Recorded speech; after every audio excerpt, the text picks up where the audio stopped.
नमस्ते, नमस्कार, जय हिंद दोस्तों। आप सभी का बहुत बहुत स्वागत है आपके अपने प्लेटफॉर्म शशि शरण सर ऑफिशियल पे।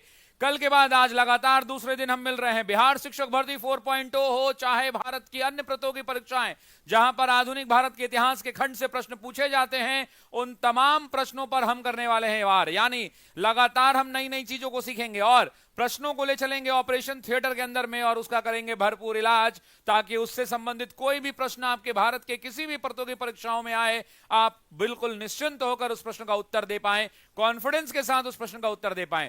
तो बिना देरी किए हुए क्लास की शुरुआत करेंगे दोस्तों।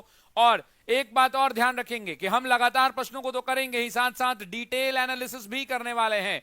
तो बिना देरी किए हुए क्लास की शुरुआत करते हैं। Let's start the class. चलिए क्लास को शुरू करते हैं। सभी लोग आ चुके हैं, सभी लोगों का कमेंट भी आ रहा है लगातार। सभी लोगों लाइव हैं सर? यस सर, लाइव हैं। तो चलिए बिना देरी किए हुए क्लास की शुरुआत करते हैं। बहुत सारे लोग लाइव में दिख रहे हैं और निरंजन है, मासूम है, सुनील कुमार जी हैं, बहुत सारे लोग दिख रहे हैं। सभी लोगों का बहुत बहुत स्वागत है। गोड़ लागत नहीं sir ji, thank you Rajkumar ji. तो चलिए शुरू करते हैं क्लास को बिना देरी किए हुए। लेट्स स्टार्ट द क्लास दोस्तों, शुरू करते हैं क्लास को। पहला प्रश्न लेते हैं। पहला प्रश्न ही महत्वपूर्ण प्रश्न है और एक ऐसा टॉपिक जिस टॉपिक को आज क्लियर करना बहुत जरूरी है। मैं चाहता हूं कि आज के बाद मुंडा विद्रोह से कोई भी संबंधित किसी भी प्रतियोगी परीक्षा में सवाल आए, आप उस सवाल का धुआं धुआं उड़ा दें, बस यही उद्देश्य है। पहला प्रश्न लेते हैं साथियों। फर्स्ट क्वेश्चन कह रहा है, निम्नलिखित कथनों पर विचार कीजिए। बिरसा मुंडा ने ब्रिटिश सरकार, हिंदू जमींदारों, साहूकारों और मिशनरियों के साथ सहयोग किया कह रहा है। अब ये कथन क्या है दोस्तों? ये कथन गलत है। कैसे है अभी बताऊंगा। अंग्रेजों की भूनीतियां मुंडाओं के परंपरागत भूमि व्यवस्था को नष्ट कर रही थी। हिंदू भूस्वामी और महाजन मुंडाओं की जमीन छीनते जा रहे थे और मिशनरी मुंडाओं की परंपरागत संस्कृति की आलोचना करते थे। यह भी सही है। यह क्वेश्चन जो लिया गया है ये डायरेक्टली एनसीईआरटी की किताब से लिया गया है और एनसीईआरटी के लाइन से यह सवाल बनाया गया है। मतलब अगर आपने एनसीईआरटी की किताब पढ़ी है तो वहीं से ये प्रश्न बनाए गए हैं। आइए इस प्रश्न के बारे में बातचीत करते हैं। अब साथियों, जो पहला प्रश्न हमने लिया है वो पहला स्टेटमेंट क्या है? तो वो पहला स्टेटमेंट गलत है। अब सबसे पहले सवाल ये उठता है कि मुंडा विद्रोह कब हुआ था, तो पहले इसको जानते हैं, इसकी व्यवस्था को। सबसे पहले जब आपसे एग्जाम में सवाल पूछे साथियों कि मुंडा विद्रोह कब हुआ, तो यहां से हम 10 सवाल सबसे पहले देखेंगे। कितने सवाल देखना है जरा बताना कमेंट में। मिनिमम 10 सवाल सबसे पहले मैं बताऊंगा, फिर आगे बढ़ेंगे। मुंडा विद्रोह पूछेगा आपसे कि मुंडा विद्रोह कब शुरू हुआ, तो आप कहेंगे 1899 से लेकर के 1900 ईस्वी तक, यानी 1899 से लेकर 1900 के बीच का टाइम पीरियड माना जाता है। दूसरा, कि इसकी शुरुआत किसने की? तो आप भी जानते हैं कि इसकी शुरुआत किसने की? तो बिरसा मुंडा ने की थी साथियों। किसने की थी? तो बिरसा मुंडा ने इसकी शुरुआत की थी। एग्जाम में अगला सवाल यही पूछा जाएगा कि जो बिरसा मुंडा थे ये मूल रूप से कौन सा इनका इलाका हुआ करता था? तो झारखंड में इनका जो केंद्र हुआ करता था वो रांची हुआ करता था। आपसे पूछेगा कि झारखंड में इसका केंद्र क्या था, तो आप भी जानते हैं कि झारखंड के अंदर में इस आंदोलन का जो केंद्र हुआ करता था और वो रांची हुआ करता था। चौथा, आपसे पूछेगा कि क्या इस आंदोलन को और किसी नाम से जाना जाता है, तो आप कहेंगे उलू गुलान और उल गुलान, दोनों इसी का नाम है। इस बात को ध्यान रखिएगा, उल गुलान इसी को कहते हैं। इतिहास के अंदर में इसे उल गुलान के नाम से भी जानते हैं। साथ ही साथ आप जानते हैं कि यह एक महान विद्रोह की श्रेणी में भी महान जनजातीय विद्रोह के रूप में भी जाना जाता है। महान जनजातीय विद्रोह के रूप में भी जाना जाता है। उसके अलावा साथियों, अगर हम 5वें नंबर के प्रश्न को पूछें तो 5वां प्रश्न जो मुंडा से बनता है वो बड़ा सिंपल सा होता है कि ये आंदोलन जो होता था ये किस और नाम से जाना जाता था। तो एक तो मुंडा, दूसरा उल गुलान। एक मैं नाम बताने वाला चाहूं और मैं चाहता हूं कि उसको आप कमेंट बॉक्स में कमेंट करें ताकि लंबे समय तक आपको याद रहे, और वो नाम है सरदारी लड़ाई। आपसे पूछेगा कि मुंडा विद्रोह किस नाम से जाना जाता है, तो कहना उल गुलान के नाम से तो जाना जाता ही है, साथ ही साथ सरदारी लड़ाई के नाम से जाना जाता है। किस नाम से? सरदारी लड़ाई के नाम से। मैं चाहता हूं कि सभी लोग इसको कमेंट करें, सरदारी लड़ाई के नाम से यह जाना जाता है। छठी और महत्वपूर्ण बात यह बात है कि आप जानते हैं कि इस आंदोलन में मामला क्या था। तो मामला बस इतना ही था साथियों कि जल, जंगल और जमीन की लड़ाई थी। इस बात को ध्यान रखिएगा। किस चीज की लड़ाई थी? तो आप भी जानते हैं, जल, जंगल और जमीन की लड़ाई थी। मामला क्या था आप जानिए। जो जमीन के अंदर में जो जंगलें हुआ करती थी वो आदिवासियों की, जो जंगल हुआ करती थी वो आदिवासी और जनजाति ऐसे कहते थे कि ये हमारे बाप दादाओं की संपत्ति है, इस पर हमारा हक है। लेकिन अंग्रेजों ने क्या कर दिया? तो अंग्रेजों ने टेनेंसी एक्ट को लागू कर दिया था। और आपको पता है कि जब अंग्रेजों ने इन एक्ट को लागू किया तो उसके बाद धीरे धीरे अंग्रेजों ने इनकी जमीनों पर कब्जा करना शुरू कर दिया। जब धीरे धीरे अंग्रेजों ने इनकी जमीनों पर कब्जा करना शुरू कर दिया तो उसके बाद यहां पर एंट्री किसकी होती है, तो साहूकारों की एंट्री होती है। और साहूकार धीरे धीरे इन जमीनों पर कब्जा करते करते धीरे धीरे जमींदार के रूप में आ जाते हैं, और इस आंदोलन के दौरान साहूकार जो है जमींदार के रूप में जो है धीरे धीरे अपने आप को आगे बढ़ाने चल जाते हैं। अंग्रेजों की नीतियों का परिणाम यह होता है कि धीरे धीरे जमीनें इनके हाथों से खिसकने लगती हैं, और यहां पे एक टर्म यूज किया जाता है जिसका नाम है दीकुआ। अब एग्जाम में पूछेगा कि दीकू किसे कहते हैं, एग्जाम का पूछा हुआ सवाल है साथियों, दीकू किसे कहते हैं। मैं आप ही से पूछता हूं, एग्जाम में पूछेगा दीकू किसे कहते हैं, दीकू किसे कहते हैं। बहुत बार दीकुओं से संबंधित सवाल पूछता है, तो दीकुओं का मतलब होता है बाहरी लोग। क्या मतलब होता है, बाहरी लोग, मतलब जंगल के अंदर में नहीं रहने वाले लोग, उनको हम क्या कहते थे, तो उनको जो जनजातीय लोग होते थे उनको दीकू कहा जाता था। मतलब वैसे नेता जो बाहर के लोग हुआ करते थे। गैर आदिवासी, अगर एक शब्द और इस्तेमाल कर ले यहां पे, तो हम क्या कर सकते हैं, तो गैर आदिवासी कह सकते हैं साथियों, गैर आदिवासी भी कह सकते हैं, गैर आदिवासी भी इनको कह सकते हैं।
चलिए साथियों, तो बैटरी जो है, साउंड खत्म हो गया था और मैंने साउंड पे ध्यान नहीं दिया, डोंट वरी, साउंड अब आ गया है, अब साउंड आ गया है। साउंड प्रॉब्लम है, वॉइस, बिल्कुल, तो अब वॉइस आ गया है, मुझे चेक करके बता दीजिए, अब वॉइस जो है आ चुका है। अब क्या हो गया है, तो अब वॉइस आ चुका है।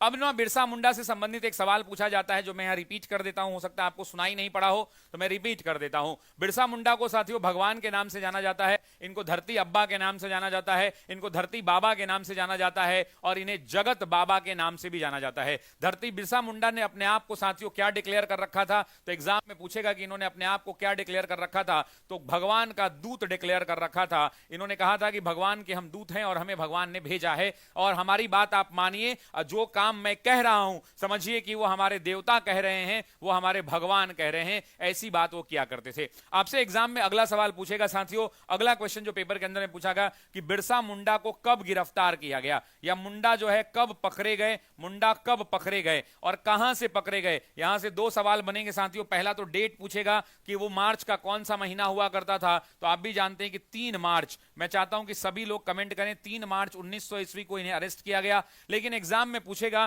कि वो कौन सा स्थान हुआ करता था, तो आप भी जानते हैं साथियों एक जंगल हुआ करता था जिसका नाम था जाम कोपाई जंगल। कौन सा जंगल साथियों, जाम कोपाई जंगल। ध्यान रखेंगे, सभी लोग कमेंट करें कौन सा साथियों, तो जाम कोपाई जंगल हुआ करता था। अब आपके मन में एक सवाल आएगा कि ये जाम कोपाई जंगल कहां पे है, तो आपने सिंहभूम जिले का नाम सुना होगा, चक्रधरपुर का नाम सुना होगा, तो उसी चक्रधरपुर में साथियों, उसी चक्रधरपुर चक्रधरपुर ध्यान रखेंगे, चक्रधरपुर के अंदर में ये सिंहभूम चक्रधरपुर सिंहभूम का इलाका पड़ता था और उसी चक्रधरपुर सिंहभूम के इलाके के अंदर में इन्हें पकड़े गए थे। अब आपसे 9वां सवाल जो यहां से पूछा जाएगा कि बिरसा मुंडा को अंततः इनकी मृत्यु कब हुई। आपसे एग्जाम के अंदर में सवाल पूछा जाएगा कि बिरसा मुंडा की मृत्यु कब हुई, सभी लोग कमेंट करेंगे। और एक सवाल और भी पूछा जाएगा कि मृत्यु कहां पे हुई। आपसे यह पूछा जाएगा कि मुंडा जो है, मुंडा की मृत्यु से संबंधित सवाल पूछे जाएंगे और आपसे पूछा जाएगा कि मुंडा की मृत्यु कब हुई। तो 3 का कितना होता है जरा बताना। 3 का 9 होता है, तो 9 ये हो गया और मार्च अप्रैल मई जून का इलाका। 9 जून 1900 ईस्वी को इनकी मृत्यु हो गई। अब कुछ किताब कहते हैं 1901, लेकिन वो गलत है। अब आपसे सवाल पूछ रहा है कि मृत्यु कहां पे हुई, तो आप बताना साथियों कि इनकी मृत्यु जेल के अंदर में हुई। कहां हुई इनकी मृत्यु? इनकी मृत्यु जेल में हुई। और आखिरी एक सवाल पूछना चाहता हूं मैं जो इसी से संबंधित है, और वो सवाल बस इतना ही है कि इस मुंडा विद्रोह के बाद में एक एक्ट लाया गया जो आपके TRE 1 का क्वेश्चन है। क्वेश्चन था कि छोटा नागपुर टेनेंसी एक्ट। क्या क्वेश्चन पूछा गया था? छोटा नागपुर टेनेंसी एक्ट के बारे में सवाल पूछा गया था। अगला सवाल मैं आपसे पूछना चाहता हूं वो है छोटा नागपुर, वो है साथियों छोटा नागपुर टेनेंसी एक्ट के बारे में। वो है छोटा नागपुर टेनेंसी एक्ट के बारे में, टेनेंसी एक्ट के बारे में, टेनेंसी एक्ट के बारे में साथियों। और आपसे एग्जाम में सवाल पूछा जाएगा कि ये किस वर्ष पारित हुआ था। आपसे पूछेंगे कि ये टेनेंसी एक्ट किस वर्ष पारित हुआ था। छोटा नागपुर टेनेंसी एक्ट जो है आपसे पूछता है किस वर्ष पारित हुआ था, तो आप कहेंगे 1908 के अंदर में, 1908 के अंदर में ये क्या हुआ था साथियों, तो 1908 में ये पारित हुआ था। एक अंतिम सवाल पूछूं, मेरी इच्छा है वो सवाल पूछने की, और मैं गारंटी के साथ बताता हूं उसका संबंध जो है ताना भगत विद्रोह से है। लेकिन मैं आपसे एक सवाल पूछूंगा और उस सवाल का उत्तर आपको देना है। अगर आपने उस सवाल का उत्तर दे दिया तो मैं ऐसा मान के चलूंगा कि आपने अच्छे से पढ़ाई की है। मैं एक छोटा सा सवाल पूछना चाहता हूं, अगर आपकी इजाजत हो तो कहें तो मैं पूछ लूं। सवाल बस इतना है कि दिकुओं से अब हमारी लड़ाई होगी। आपसे पूछ रहा है कि यह कथन किसका है। यह कथन है साथियों कि दिकुओं से अब हमारी, ये कथन है साथियों कि दिकुओं से अब हमारी लड़ाई होगी। दिकुओं से अब हमारी लड़ाई होगी, लेकिन ये पूरा स्टेटमेंट नहीं है। ये कथन आपसे मैं पूछ रहा हूं कि इस कथन किसका है कि दिकुओं से अब हमारी लड़ाई होगी और उनके खून से जमीन इस तरह लाल होगी जैसे लाल झंडा लहरा रहा हो। और उनके खून से जमीन इस तरह लाल होगी और उनके खून से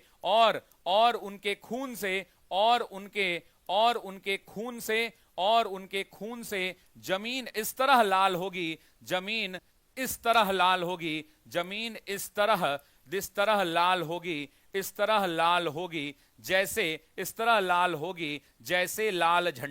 जैसे लाल झंडा। आपसे पूछेगा साथियों पेपर के अंदर में कि ये कथन किसका है। मैं चाहता हूं कि आप कमेंट करके बताएं कि ये कथन किसका है कि दिकुओं से अब हमारी लड़ाई होगी और लड़ाई अब ऐसी होगी कि उनके खून से जमीन इस तरह लाल होगी जैसे लाल झंडा लहरा रहा हो। तो उत्तर आने लगा है साथियों, उत्तर आने लगा है। और उसका उत्तर क्या है? तो उत्तर आने लगा है बिरसा मुंडा। तो बताइए ये नया सीखा कि नहीं? ये आपने पहली बार नया सीखा या नहीं सीखा, ये बताइए। इस प्रश्न का सही उत्तर क्या हो जाएगा? तो बिरसा मुंडा हो जाएगा। इस प्रश्न का सही उत्तर क्या हो जाएगा दोस्तों? तो बिरसा मुंडा हो जाएगा, बिरसा मुंडा। अब 2 बातें और कहना चाहता हूं, यहां से 1-2 सवाल और पूछे जाएंगे और अगर आप मुझे इजाजत देंगे तो मैं और कुछ इसको बढ़ा के मैं आपको बता सकता हूं और भी बहुत सारे चीजों को ला सकता हूं। एक मेरे भाई पूछ रहे हैं कि इसका आंदोलन का मूल उद्देश्य क्या था। तो आप भी जानते हैं इस मुंडा आंदोलन का मूल उद्देश्य था जो हमारा आदिवासी समाज है उस समाज के अंदर में परिवर्तन लाना, उस समाज के अंदर में सुधार लाना। इसका मूल उद्देश्य की अगर आप मुझसे बात करेंगे कि मूल उद्देश्यों में आप किस तरह से देखते हैं, तो मूल उद्देश्य इसका था साथियों आदिवासी समाज के अंदर में सुधार लाना, आदिवासी समाज में परिवर्तन लाना, या आप सुधार लाना भी शब्द इस्तेमाल कर सकते हैं, में परिवर्तन लाना भी इस्तेमाल कर सकते हैं। अब आपको सवाल आएगा कि किस तरह का परिवर्तन। जैसे आप जानते हैं कि आदिवासी शराब पीते थे। अब आदिवासियों से निवेदन होता था कि वो भाई अब जो मुंडा हैं वो मुंडा शराब पीना छोड़ दें, मुंडा गंदगी में रहना छोड़ दें, मुंडा साफ सफाई में जिए, मुंडा महिलाओं की इज्जत करें, मुंडा जो है अंधविश्वास में भरोसा करना बंद कर दें, मुंडा जो है जादू टोने में विश्वास करना बंद कर दे,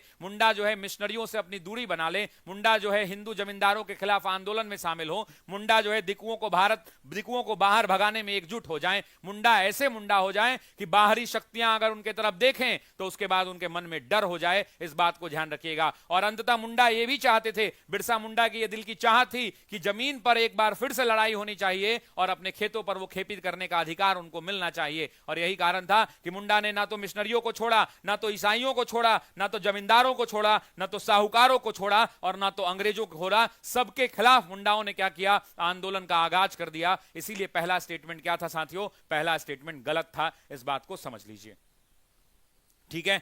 is it clear to everyone? तो मुझे बताइए कि अब मुंडा पर कोई सवाल छूटेगा क्या? यस और नो? अब मुंडा पे कोई सवाल छूटेगा? नो सर, बिल्कुल नहीं छूटेगा। छूटेगा क्या मुंडा पे कोई सवाल? कोई सवाल किसी का मुंडा पे छूटेगा? यस और नो?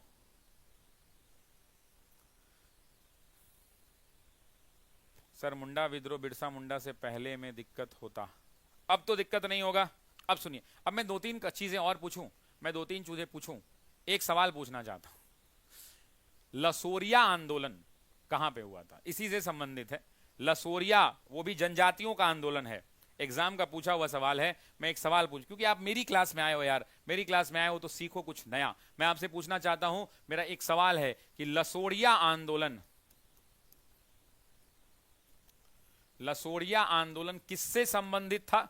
मतलब कौन सी जनजाति से संबंधित था ये बताना है, और दूसरा कहां पे हुआ था ये बताना है। कमेंट करके बताइए, कमेंट करके बताइए कि कहां पर था और किस जनजाति से संबंधित था।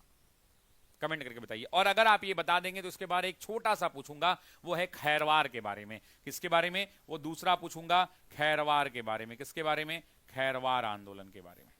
इन दोनों के बारे में बताइए। खैरवार तो खैर आप बता देंगे चूंकि अपने प्रदेश का है।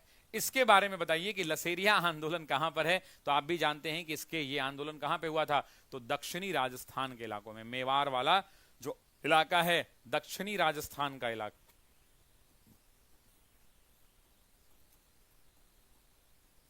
और दूसरा ये पूछेगा, एरिया भी पूछेगा, तो मूलतः मेवाड़ में केंद्रित था, मेवाड़ में केंद्रित था ये।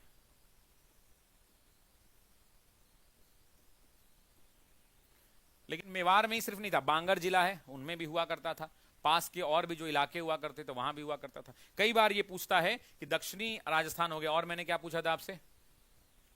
किस जनजाति से? तो भील, ध्यान रखेंगे, भीलों को एकत्रित करने का, भीलों को संगठित करने का। या आप इतना मत लिखिए, आप भील लिख लीजिए डायरेक्टली, उतना क्यों उतना डिटेल में जाना।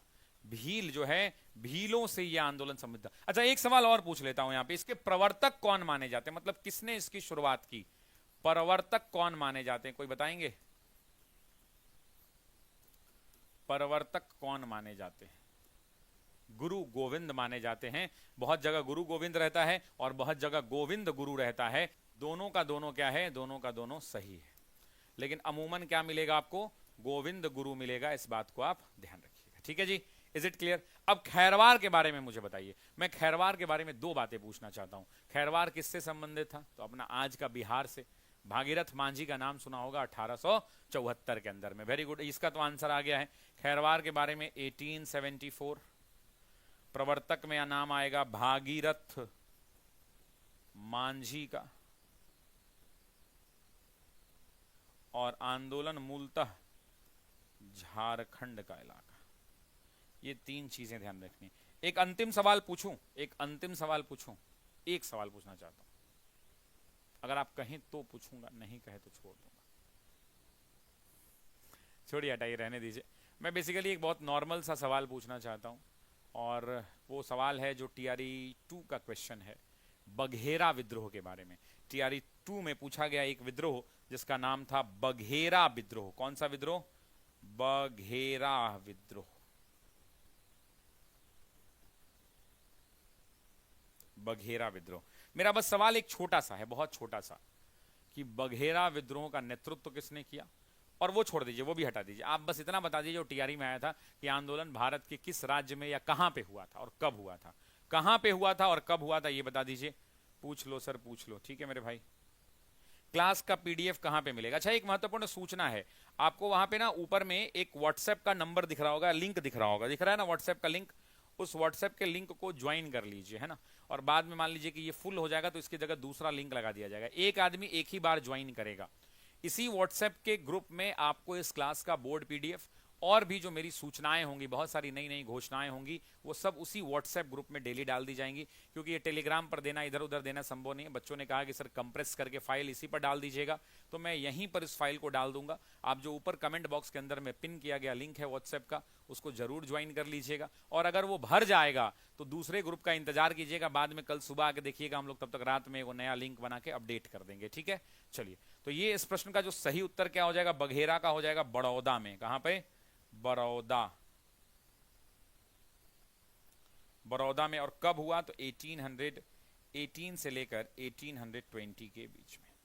मूलतः इसके जो बघेरा के सरदार हुआ करते थे, उन्होंने इस आंदोलन को आगे बढ़ाया था। क्लियर है जी? नेक्स्ट क्वेश्चन की ओर बढ़ते हैं। लाला लाजपत राय, अगला सवाल है कि लाला लाजपत राय के बारे में निम्नलिखित में से कौन सा कथन गलत है। आपसे पूछ रहा है कि कौन सा कथन गलत है। वो पंजाब के राष्ट्रवादी थे, वे आर्य समाज के सक्रिय सदस्य थे, उन्हें पंजाब केसरी के नाम से जाना जाता था, उनका जन्म 1855 में हुआ था। ये क्वेश्चन आप देखे होंगे तो आपको चीजें याद आ गई होंगी। ये पेपर के अंदर का सवाल है और आपको पता है आपसे क्या पूछ रहा है कि निम्नलिखित में से कौन सा गलत है। कौन सा क्या है?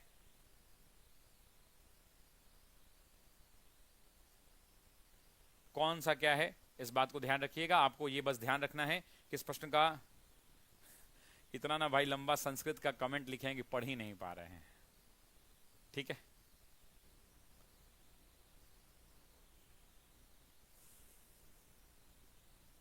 दिकू तो कब का पार हो गया, मनसा वार्चा कर्मणा। ठीक है मेरे भाई, बस मैं इतना कहना चाहता हूं कि आप चलिए आगे बढ़ते हैं बिना देरी किए और यहीं से आगे बढ़ते हैं। आइए, लाला लाजपत राय।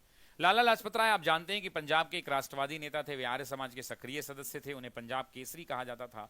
ये वाला स्टेटमेंट जो है गलत है।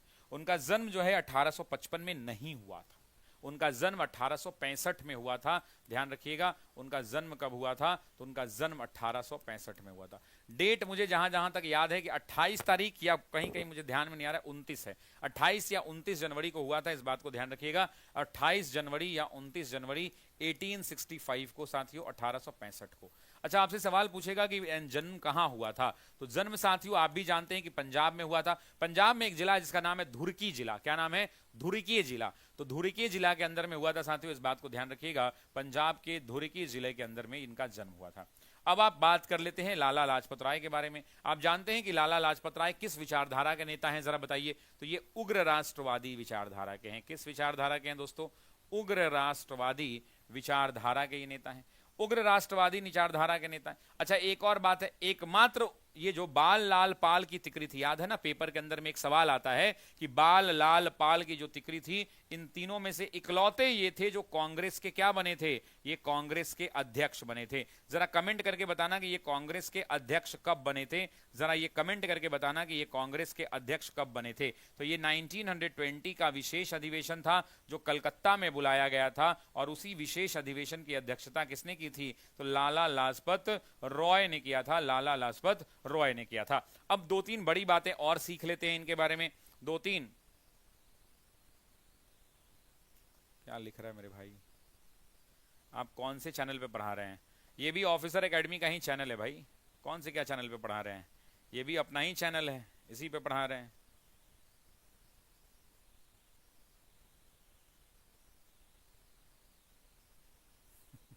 सुनिए, अब बात कर लेते हैं साथियों दो तीन चीजों के बारे में। आपसे पूछेगा कि लाठी क्लब की स्थापना किसने की थी। एग्जाम के अंदर में सवाल आएगा, जरा बताना कि लाठी क्लब के बारे में पूछेगा कि लाठी क्लब की स्थापना किसने की थी। तो लाठी क्लब की स्थापना लाला लाजपत रॉय ने किया था। लाठी क्लब की स्थापना किसने की थी? तो लाला लाजपत रॉय ने किया था। दूसरा और एक सवाल पूछेगा दोस्तों, और दूसरा सवाल क्या पूछेगा कि लाला लाजपत राय वही व्यक्ति थे जिन्होंने साइमन कमीशन का क्या किया था? तो साइमन कमीशन का विरोध किया था। लाला लाजपत राय ने क्या किया था? तो साइमन कमीशन का विरोध किया था। अब आपसे एग्जाम में सवाल पूछा जाएगा कि साइमन कमीशन का इन्होंने कहां पे विरोध किया था, तो आप भी जानते हैं कि इन्होंने कहां विरोध किया था। तो कराची के बाद साथियों लाहौर के अंदर में, और इसी लाहौर में इन्होंने विरोध प्रदर्शन किया था। लाहौर के अंदर में दो नाम याद रखना है। पहला सुपरिटेंडेंट ऑफ पुलिस, जिसको एसपी कहते हैं, एसपी हुआ करते थे साथियों स्कॉट। कौन हुआ करते थे? स्कॉट। और एएसपी यानी असिस्टेंट सुपरिटेंडेंट ऑफ पुलिस कौन हुआ करते थे? तो ये सैंडर्स हुआ करते थे साथियों, सैंडर्स में आपको ये कहानी याद होगी कि जब इनके ऊपर लाठियों का प्रहार किया, एएसपी ने जब लाठियों से वार किया तो इनके लाठी से सर में चोट आई थी। लाठी से क्या आया था साथियों? तो सर में चोट आई थी। और जब लाठियों से साथियों सर में चोट आया था तो उसके बाद इनकी मृत्यु हो गई थी। एग्जाम के अंदर में साथियों डेट पूछा बीपीएससी ने कि कब मृत्यु हुई, तो 17 नवंबर 1928। मैं चाहता हूं कि सभी लोग इस डेट को कमेंट बॉक्स में डालें, 17 नवंबर 1928। सभी लोग इस डेट को कमेंट बॉक्स में डालें, 17 नवंबर 1928। इसी डेट को साथियों क्या हुआ, तो लाला लाजपत राय की क्या हो गई थी, मृत्यु हो गई थी। इस बात को ध्यान रखना। लेकिन लाला लाजपत राय एक बहुत पढ़े लिखे व्यक्ति थे और आप जानते हैं कि इन्होंने अपने जीवन के दौरान कई सारी किताबों को लिखा था, कई सारी किताबों को लिखा था। क्या लिख रहे हैं सर जी, आप बहुत अच्छे से पढ़ाते हैं, हमको लगता है सर आपसे पढ़कर आराम से रिटर्न क्लियर कर सकते हैं। हाँ भाई, तो हम क्यों पढ़ा रहे हैं, रिटर्न क्लियर करने के लिए तो पढ़ा रहे हैं। अच्छा, एक बात मेरे को पूछना था आप सभी लोगों से, क्या आप चाहते हैं कि बिहार स्पेशल को शुरू कर दिया जाए? क्या आप चाहते हैं कि बिहार स्पेशल शुरू कर दिया जाए इस चैनल पे? दूसरा, क्या आप चाहते हैं कि करंट अफेयर्स की क्लासेस शुरू कर दी जाएं? क्या आप चाहते हैं कि पॉलिटी भी पढ़ा दूं मैं? मुझसे जो जो विषय आप पढ़ना चाहते हैं एक बार कमेंट बॉक्स में बता दीजिए, उन विषयों की क्लासेस की तैयारी इस चैनल पे की जाएगी। बाकी हाँ, जो मेरी ऑफिसर्स एकेडमी के मेन चैनल पे, जो हमारा माई बाप चैनल है, उस चैनल पे जो मेरी रात 9 बजे क्लास आती है वो आती रहेगी।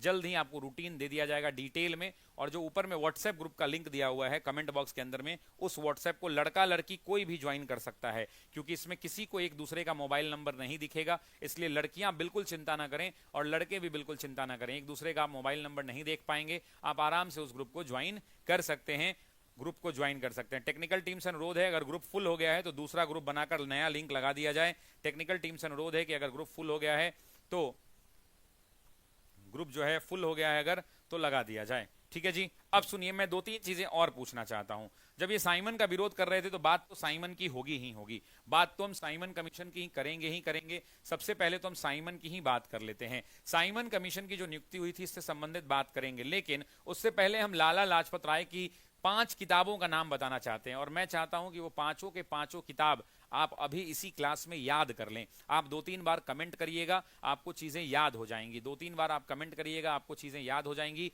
क्योंकि आपको ये किताबों के नाम याद करने पड़ेंगे। इस बात को ध्यान रखिएगा, इस बात को ध्यान रखिएगा। क्या है, विवेक चौधरी बागी बलिया, बहुत कुछ सिखाती है जिंदगी। विवेक भाई कह रहे हैं कि, विवेक चौधरी हैं, वो कह रहे हैं कि बहुत कुछ सिखाती है जिंदगी, सफर के अनजाने में जो किताबों में दर्ज नहीं। बहुत कुछ सिखाती है जिंदगी, सफर के अनजाने में जो किताबों में दर्ज नहीं, वह सीखने को मिलता है शशि शरण सर से। लव यू सर जी। अरे मेरे भाई, thank you so much, love you यार, लव यू दोस्त। बाल गंगाधर तिलक को लोकमान्य तिलक के भी नाम से जाना जाता था। हाँ, तो दिक्कत क्या है इसमें, व्हाट इज द प्रॉब्लम? हाँ, तो मेरे दोस्त कमेंट करने लगे हैं यंग अनहैप्पी इंडिया, दुखी भारत की बात कर रहे हैं। चलिए कोई बात नहीं, अनहैप्पी इंडिया तो है, लेकिन मैं 5 पुस्तकों के नाम जानना चाहता हूं। 5 पुस्तकों के नाम, 5 पुस्तकों के नाम, या आप 4 ही बता दो, 4 ही बताओ पुस्तकों के नाम। पहला तो कौन सा है, तो पहला है अनहैप्पी इंडिया। कौन सी किताब है? अनहैप्पी इंडिया, जिसको हम हिंदी में क्या कहते हैं, तो हिंदी में कहते हैं दुखी भारत। दुखी भारत, यही कह सकते हैं ना, अनहैप्पी इंडिया का मतलब क्या, दुखी भारत।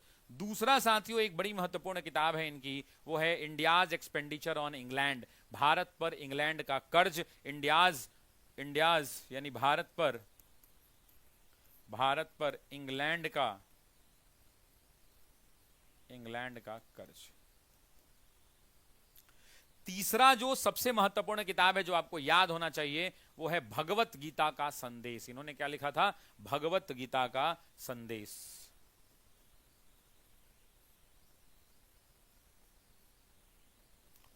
चौथा आपको एक किताब होगा जो इन्होंने दबे कुचले वर्ग के लिए लिखा था, और उस किताब का क्या नाम था? दबे कुचले वर्ग। उस किताब का क्या नाम था? दबे कुचले ये वर्ग, दबे कुचले वर्ग।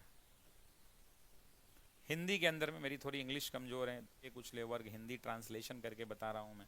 और 5वीं और आखिरी किताब जो इनकी हुआ करती थी, वो हुआ करती थी मेरे निर्वासन की कहानी। मेरे निर्वासन की कहानी, मेरे निर्वासन की कहानी। ठीक है, अब थोड़ा साइमन कमीशन के बारे में बातचीत कर लेते हैं, थोड़ा साइमन कमीशन के बारे में बातचीत कर लेते हैं। आइए जरा, ये प्रश्न संबंधित है साइमन कमीशन से, तो जरा मुझे 2-3 सवाल, मैं ज्यादा सवाल तो नहीं पूछूंगा, मैं 2-3 सवाल पूछूंगा आपसे, बहुत बेसिक सवाल पूछूंगा साइमन कमीशन के बारे में। पहली सवाल जो मेरा साइमन कमीशन से संबंधित है कि ये कितने सदस्य हुआ करते थे, तो 7 सदस्य हुआ करते थे। इसके अंदर में पूछेगा कि इसका नेतृत्व कौन कर रहे थे, तो सर जॉन साइमन इसका नेतृत्व कर रहे थे, सर जॉन साइमन इसका नेतृत्व कर रहे थे। अगला सवाल मुझे पता है कि बहुत लोग गलती करेंगे, और वो सवाल क्या है कि ये किसकी अनुशंसा पर एक भी भारतीय को शामिल नहीं किया गया। अगला सवाल क्या है भाई कि किसकी अनुशंसा पर एक भी भारतीय को शामिल नहीं किया गया। एक भी, इसका आंसर दीजिए जरा, देखता हूं मैं। एक भी भारतीय को शामिल नहीं किया गया, ये जरा बताना है कि इस प्रश्न का सही उत्तर क्या होगा। बहुत सारे लोग इस प्रश्न में गलती करेंगे, मैं देखना चाहता हूं कि इस प्रश्न का सही उत्तर क्या होगा। अभी तक उत्तर नहीं आया है सर, ग्रुप ज्वाइन नहीं हो रहा है। टेक्निकल टीम से अनुरोध है कि भैया ग्रुप का देख लीजिए थोड़ा क्या मामला है ना। मेरे निर्वाचन की किताब इन्हीं की, अब वैसे करोगे तब तो फिर बहुत सारा है। संयुक्त राज्य अमेरिका, एक हिंदू का प्रभाव, भारत पर इंग्लैंड का कर्ज, दुखी भारत, भारत में राष्ट्रीय शिक्षा की समस्या, या वेरी गुड, बहुत अच्छा उत्तर आने लगा है। इरविन जो है इस प्रश्न का क्या है, सही उत्तर है Lord Irwin. Lord Irwin, very good मेरे दोस्त, पढ़ा है आपने बैच में, है ना।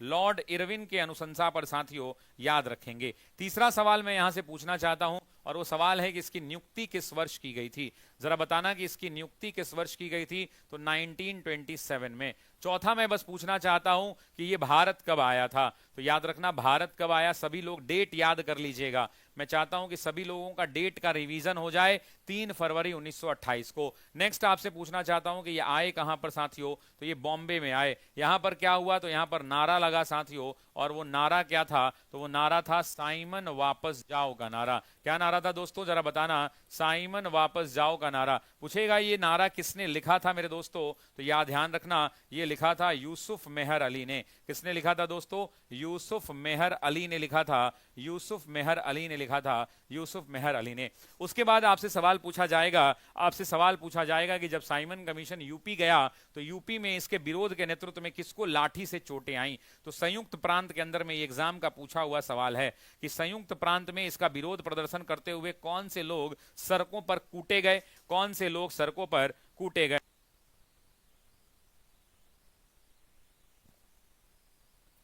कौन से लोग सड़कों पर कूटे गए, एक बार जरा वीडियो को लाइक कर दीजिए। और सर जी मैंने आपको फोटो भेज दिया है स्क्रीनशॉट का, क्या स्क्रीनशॉट भेजा है भाई। अब तुम लोग ऐसे करोगे क्लास में, बताओ मुझे कहाँ स्क्रीनशॉट आया है।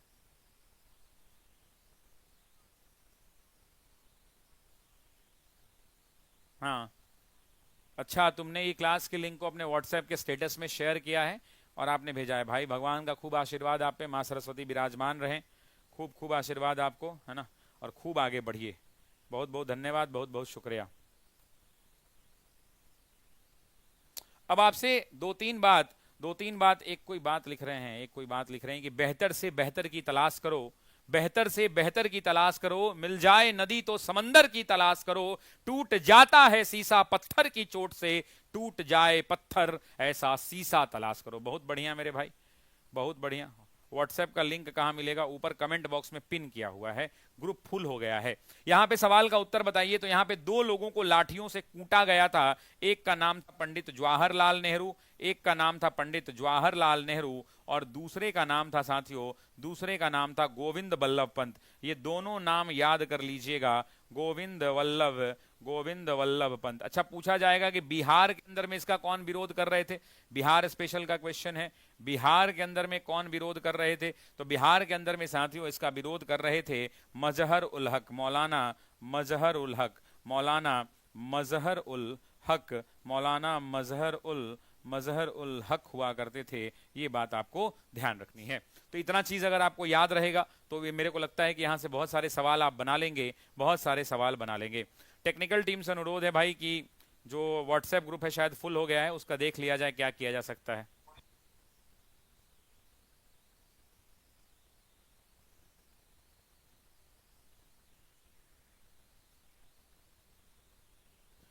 अच्छा, अगर आप व्हाट्सएप ग्रुप को नहीं ज्वाइन कर पा रहे तो थोड़ी देर के बाद कम्युनिटी पोस्ट में ग्रुप का नया लिंक लगा दिया जाएगा, या क्लास जब खत्म हो जाएगी तो 1-2 घंटे के बाद रात में आके पुनः देख लीजिएगा। वीडियो में जो है कमेंट बॉक्स के अंदर में नया लिंक लगा दिया जाएगा, ठीक है, नया लिंक लगा दिया जाएगा, इस बात का ध्यान रखिएगा। अच्छा, 2-3 सवाल मैं और पूछना चाहता हूं यहाँ पर, 2-3 सवाल मैं इसी से संबंधित पूछना चाहता हूं, अगर आप इजाजत दें तो मैं सवाल पूछ लूं साइमन कमीशन से। और साइमन कमीशन की जब बात आती है तो 3 सवाल मेरे जहन में आता है और मुझे लगता है कि ये सवालों के जवाब आपको देने चाहिए। पहला सवाल ये है कि इसके विरोध में एक सर्वदलीय बैठक बुलाई गई थी दिल्ली में, TRE 1 का क्वेश्चन है, तो सर्वदलीय बैठक की अध्यक्षता किसने की थी? सर्वदलीय बैठक जो बुलाई गई थी उस सर्वदलीय बैठक की अध्यक्षता किसने की थी? सर्वदलीय बैठक जो बुलाई गई थी, सर्वदलीय बैठक,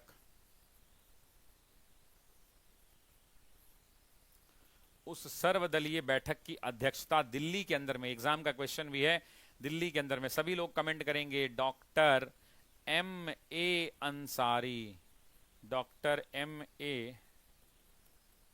अंसारी, डॉक्टर M.A.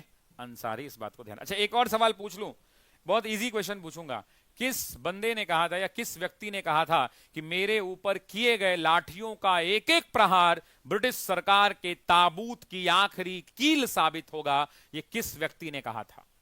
ये किस व्यक्ति ने कहा था कि मेरे ऊपर किए गए लाठियों का एक एक प्रहार ब्रिटिश सरकार के ताबूत की आखिरी कील साबित होगा? ये किसका कथन है? जरा कमेंट करके बता दीजिए कि ये किसका कथन है। आज भाई टेक्निकल टीम की छुट्टी थी, ये किसका कथन है जरा मुझे बता दीजिए। और मैं चाहता हूं कि अगर आप चाहते हैं कि बिहार स्पेशल की पूरी क्लास, यानी Bihar history, Bihar geography, Bihar polity, Bihar current और बिहार के चारों पोर्शन आपको इसी यूट्यूब चैनल पर फ्री में करा दिए जाएं, तो आप कमेंट बॉक्स में एक बार दिल और बिहार स्पेशल लिखकर भर दीजिए कि यस सर बिहार स्पेशल करवा दीजिए। और व्हाट्सएप का ऊपर वाला ग्रुप ज्वाइन कर लीजिएगा। अगर आप ग्रुप अभी ज्वाइन नहीं कर पा रहे हैं, ग्रुप फुल हो गया है, तो 1-2 घंटे के बाद कमेंट बॉक्स में एक नया ग्रुप का लिंक पिन कर दिया जाएगा या कम्युनिटी में जाकर एक नया ग्रुप पिन कर दिया जाएगा। उसी में क्लास का सारा टाइम टेबल और सूचना मिलेगा। आप अगर कहेंगे तो मैं पूरा Bihar special history, geography, polity, economy पूरा पढ़ाने को तैयार हूं इसी यूट्यूब चैनल पर। थ्योरी के साथ साथ MCQ टॉपिक वाइज पढ़ाने को तैयार हूं। बस आप साथ हैं, हम साथ हैं, तो फिर कौन रोक लेगा हमें? कोई नहीं रोक पाएगा, ठीक है। अच्छा, एक आखिरी सवाल मैं पूछना चाहता हूं, एग्जाम में पूछ सकता है, अभी पूछा नहीं है, अभी पूछा नहीं है कि लाला लाजपत राय को किसने कहा था। मैं एक अलग स्लाइड ले लेता हूं क्योंकि अब बच्चे को ये PDF भेजूंगा, ये जो बोर्ड PDF है मैं भेज दूंगा। लाला लाजपत राय को, यानी लाला को किसने king among the peace maker, king among the peace maker, शांति दूतों का राजा, यही होगा ना इसका हिंदी। किंग मतलब हिंदी मुझे नहीं पता है, लेकिन Prince among the peace maker कहा जाता है। किसने कहा? तो याद रखिएगा, लाला को किसने कहा? तो उत्तर होगा साथियों मोतीलाल नेहरू। क्या उत्तर होगा? मोतीलाल नेहरू। और एक सवाल और पूछना चाहता हूं, एक सवाल और पूछना चाहता हूं, जब बात निकली है तो दूर तलक जाएगी। और वो बात यह है कि साइमन कमीशन ने, एग्जाम का सुपरहिट क्वेश्चन, लीक क्वेश्चन समझ लो, गेस क्वेश्चन समझ लो इसको, कि साइमन कमीशन ने अपनी रिपोर्ट कब जमा की? साइमन कमीशन ने अपनी रिपोर्ट, साइमन कमीशन ने अपनी रिपोर्ट कब जमा की?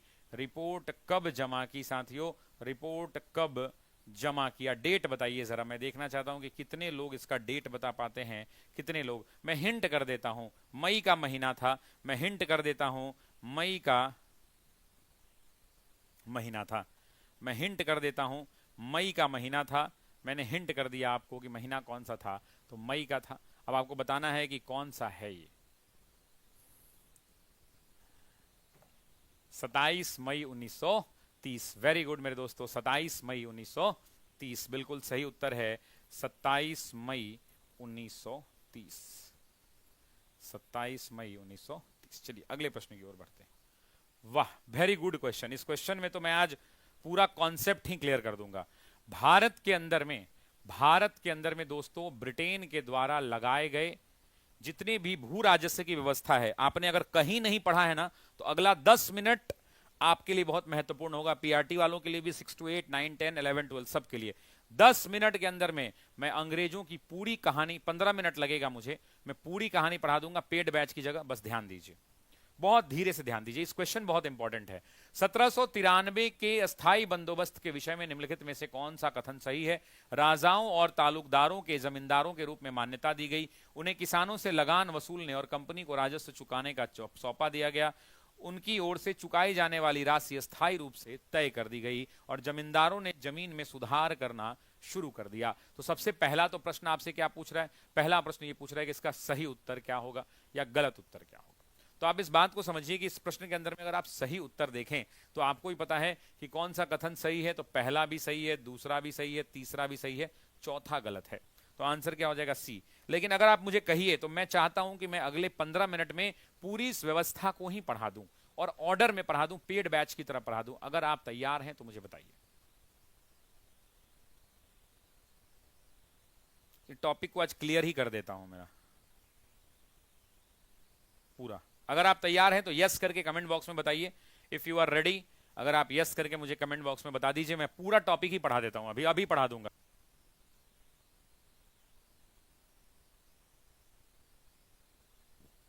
कहिए आप यस करके पूरा टॉपिक ही, क्योंकि ये टॉपिक बहुत लोगों को क्लियर नहीं होता है। ये टॉपिक जो है भू राजस्व व्यवस्था, इस टॉपिक का क्या नाम है? इस टॉपिक का नाम है भू राजस्व व्यवस्था। और ये ना बहुत सारे लोगों को क्लियर नहीं होता, लेकिन इसमें टाइम लगेगा, 15-20 मिनट लगेगा। अगर आप मुझे कहिए तो मैं पूरी 15-20 मिनट के अंदर में भू राजस्व व्यवस्था को पढ़ा दूं। अंग्रेजों के द्वारा जो भारत में अपनाई गई भू राजस्व व्यवस्था है, उस पूरे व्यवस्था को मैं पढ़ा दूं। पढ़ा दिया जाए? चलिए, तो अगले 15 मिनट तक आप तैयार रहिए, इस पूरी भू राजस्व व्यवस्था को हम आपको आराम से पढ़ा देते हैं।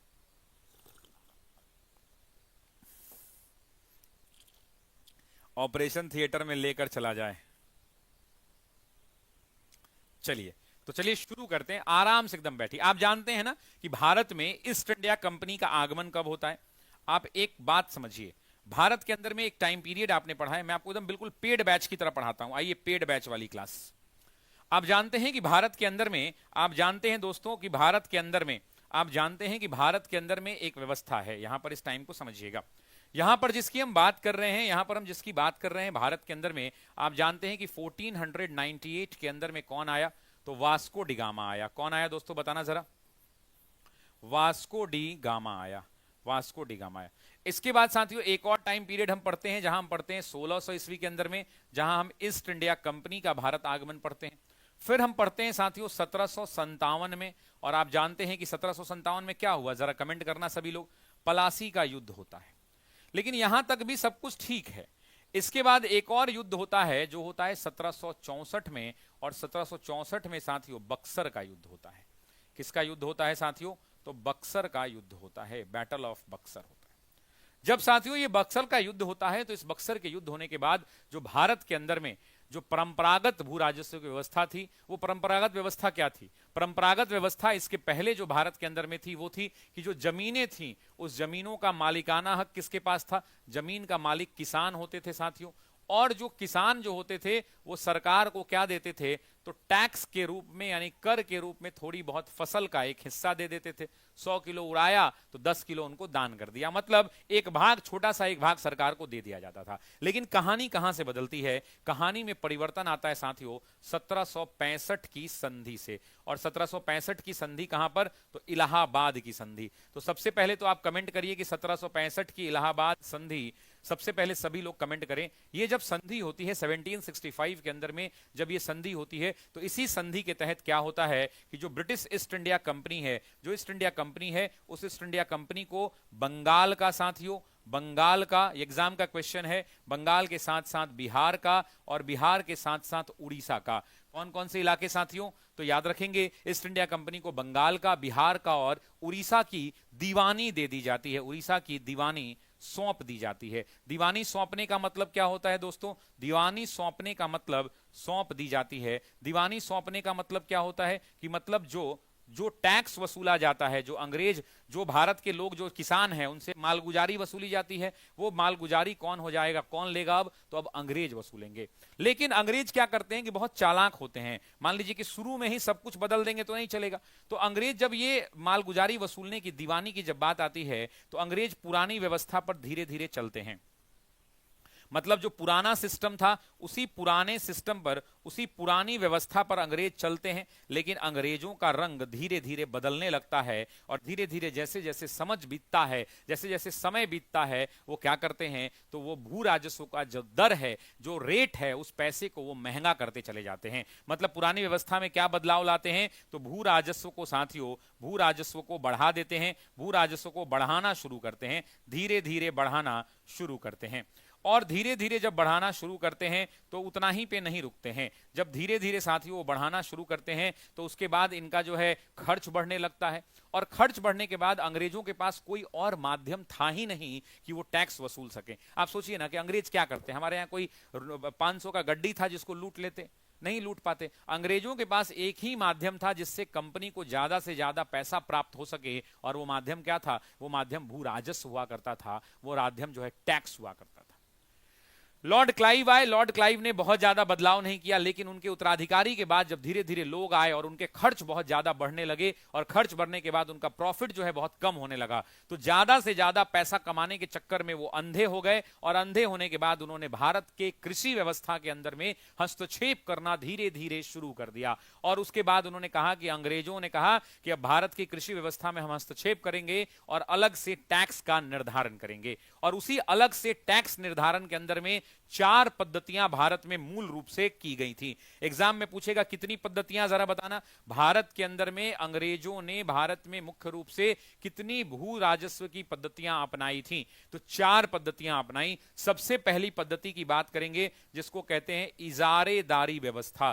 क्या कहते हैं दोस्तों, जरा बताना कि सबसे पहले को क्या कहते हैं? तो इजारेदारी व्यवस्था कहते हैं, बहुत जगह इजारेदारी प्रथा कहते हैं, बहुत जगह इसे व्यवस्था कहते हैं।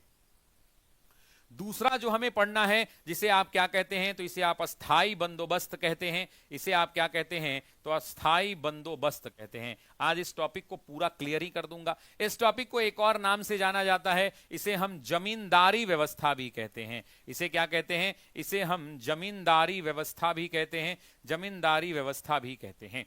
तीसरी जो बात है, तीसरी बात जब जमींदारी व्यवस्था से आगे बढ़ती है तो उसे हम कहते हैं रैयतवारी व्यवस्था, रैयतवारी व्यवस्था। तीसरे को हम क्या कहते हैं दोस्तों? तीसरे को हम कहते हैं रैयतवारी व्यवस्था। तीसरे को क्या कहते हैं? रैयतवारी व्यवस्था। और जब चौथे की बात आती है तो आप जानते हैं कि महाल शब्द का मतलब गांव होता है, मैंने कई बार आपको बताया है, और चौथे का मतलब होता है महालवारी व्यवस्था, महालवारी व्यवस्था। अब मैं आपको एक बात बताता हूं, अब मैं आपको एक बात बताता हूं, यही 4, आप आईएएस की तैयारी कर रहे हो या टीचर की तैयारी कर रहे हो, यही 4 से सवाल पूछे जाते हैं। और अगर आप मुझे, आपको एक बात याद दिलाता हूं, अगर आप मुझे कहें तो मैं सबके बारे में 5-5, 8-8 इंपॉर्टेंट पॉइंट्स जो हैं वो सारे आपको बता दूं, कब लागू, कहां लागू, किसने लागू, कहां तक लागू, कितने प्रतिशत भारत के भूभाग पर लागू, और क्या क्या इसमें टैक्सेशन का सेपरेशन था। अगर मैं चारों के बारे में आप कहें, अगर आपको टाइम में देरी नहीं है, हड़बड़ाहट नहीं है, अगर आप मुझे 10-15 मिनट दे सकते हैं तो मैं एक एक करके सबको एक्सप्लेन करना चाहता हूं, एक एक करके मैं सारी व्यवस्थाओं को एक्सप्लेन करना चाहता हूं। अगर आप कमेंट बॉक्स में मुझे बताएं, एक बार दिल के माध्यम से, वीडियो के लाइक के माध्यम से अगर आप मुझे बताएं, तो मैं चाहता हूं कि मैं सबको एक एक करके लागू करके, ज्यादा डिटेल में नहीं पढ़ाऊं, लेकिन इतना पढ़ा दूं कि आपसे आईएएस के पीटी के सवाल नहीं पूछेंगे, छूटेंगे। अगर आप मुझे कहें तो मैं आपको डिटेल में ना पढ़ा के, इतना जरूर डिटेल में पढ़ा दूं कि आपसे कुछ भी नहीं छूटे। पढ़ा दें? पढ़ा दें? चलिए। एक भाई क्या लिख रहा था कमेंट में? अच्छा, लाठी क्लब बाल गंगाधर तिलक, हाँ ठीक है, वो गलती से लिखा गया होगा भाई, कोई बात नहीं। चलिए अब सुनिए, सबसे पहले हम बात करते हैं इजारेदारी व्यवस्था के बारे में। सबसे पहले किसके बारे में हम बात करेंगे? इजारेदारी व्यवस्था के बारे में, इजारेदारी व्यवस्था के बारे में। सबसे पहला जो सवाल है यहां पर, ये सबसे पहला जो क्वेश्चन एग्जाम के अंदर में यहां से फ्रेम किया जा सकता है वो ये हो सकता है कि इस प्रणाली को लागू कब किया गया और किसने लागू किया। तो सबसे पहला उत्तर कमेंट बॉक्स में लिखिए, 1772 में इसे लागू किया गया। कब लागू हुआ? तो 1772 में। किसने किया? तो कमेंट बॉक्स में आप लिखें, सब लोग याद कर लीजिए, वैरेन हास्टिंग ने किया था, वैरेन हास्टिंग ने इसको किया था। ये तो 2 बात हो गई। अब सवाल होता है कि इसकी विशेषता क्या थी। इसकी जो है सवाल ये उठता है कि इसकी विशेषता क्या थी, इसके फीचर्स क्या थे। इसकी विशेषता की अगर मैं बात करूं तो सबसे पहली विशेषता ये हुआ करती थी कि ये जो है एक पंचवर्षीय ठेकेदारी व्यवस्था हुआ करती थी। मतलब इस व्यवस्था के अंदर में 5 वर्ष के लिए ठेके दिए जाते थे। इसको हम क्या कहेंगे? पंचवर्षीय ठेकेदारी व्यवस्था, पंचवर्षीय ठेकेदारी व्यवस्था। अब मुझे एक बात बताइए कि पंचवर्षीय ठेकेदारी व्यवस्था का तो मतलब यही हुआ ना कि जो भी आदमी ठेका मिलेगा उसको कितने दिनों के लिए मिलेगा? 5 दिनों के लिए मिलेगा। लेकिन अब होता क्या था, ये ठेकेदारी कैसे मिलती थी? तो यहां पे भी सवाल पूछे जाएंगे तो आप बताएंगे कि सबसे ज्यादा बोली लगाने वाले को, सबसे ज्यादा, ये एग्जाम का क्वेश्चन है, एनसीईआरटी का लाइन है, एनसीईआरटी का लाइन है कि सबसे ज्यादा बोली लगाने वाले को, सबसे ज्यादा बोली लगाने वाले को ठेका मिलता था, लगाने वाले को ठेका मिलता था। लेकिन रुकिएगा, लेकिन अंग्रेज तो ठेका दे देते थे, लेकिन मान लो कि अंग्रेजों को ठेका इनको देने के बाद इनको प्रॉफिट नहीं हो, अंग्रेजों को लाभ नहीं हो, तो वैसी परिस्थिति में उनसे वसूली जो है क्या कर लेते थे? वो वापस जमीन की मांग करने लगते थे। अब प्रॉब्लम क्या हुआ यहां पे? सबसे बड़ा प्रॉब्लम ये होने लगा, यहां पर सबसे बड़ा प्रॉब्लम क्या हुआ? प्रॉब्लम ये हुआ दोस्तों, यहां पर प्रॉब्लम क्या हुआ इस व्यवस्था के अंदर में? मान लो कि इस व्यवस्था में कोई दिक्कत हुई होगी तभी तो नया व्यवस्था लाया गया।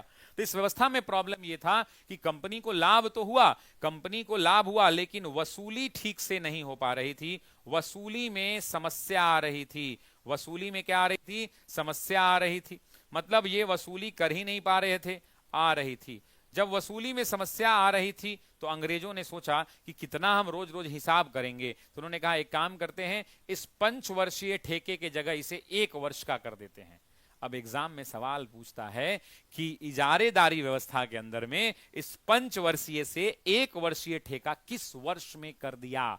मतलब 1772 में तो पंचवर्षीय था और इसको बदल के, तो यहां दूसरा पॉइंट लिखेंगे और कमेंट करिए 1777। सभी लोग 1777 में, यही एग्जाम में पूछता है, इसे बदलकर 1777 में इसे बदलकर 1 वर्षीय कर दिया गया, 1 वर्षीय कर दिया गया, 1 वर्षीय कर दिया गया। इस बात का आपको ध्यान रखना है। तो एग्जाम में पूछेगा कि पंचवर्षीय ठेकेदारी से 1 वर्षीय ठेकेदारी में कब? तो 1777 में। ऐसा क्यों था भाई? ऐसा इसलिए था कि मान लो कि तुमको हम 5 वर्ष के लिए ठेका दे दिए, तुम पहला साल आके हमको लगान दे दिए, दूसरा साल दे दिए, अब तीसरा साल बोले कौन देगा, छोड़ो, अभी तो हमारे पास 3 साल का ठेकेदारी है, कोई छीन लेगा ठेकेदारी?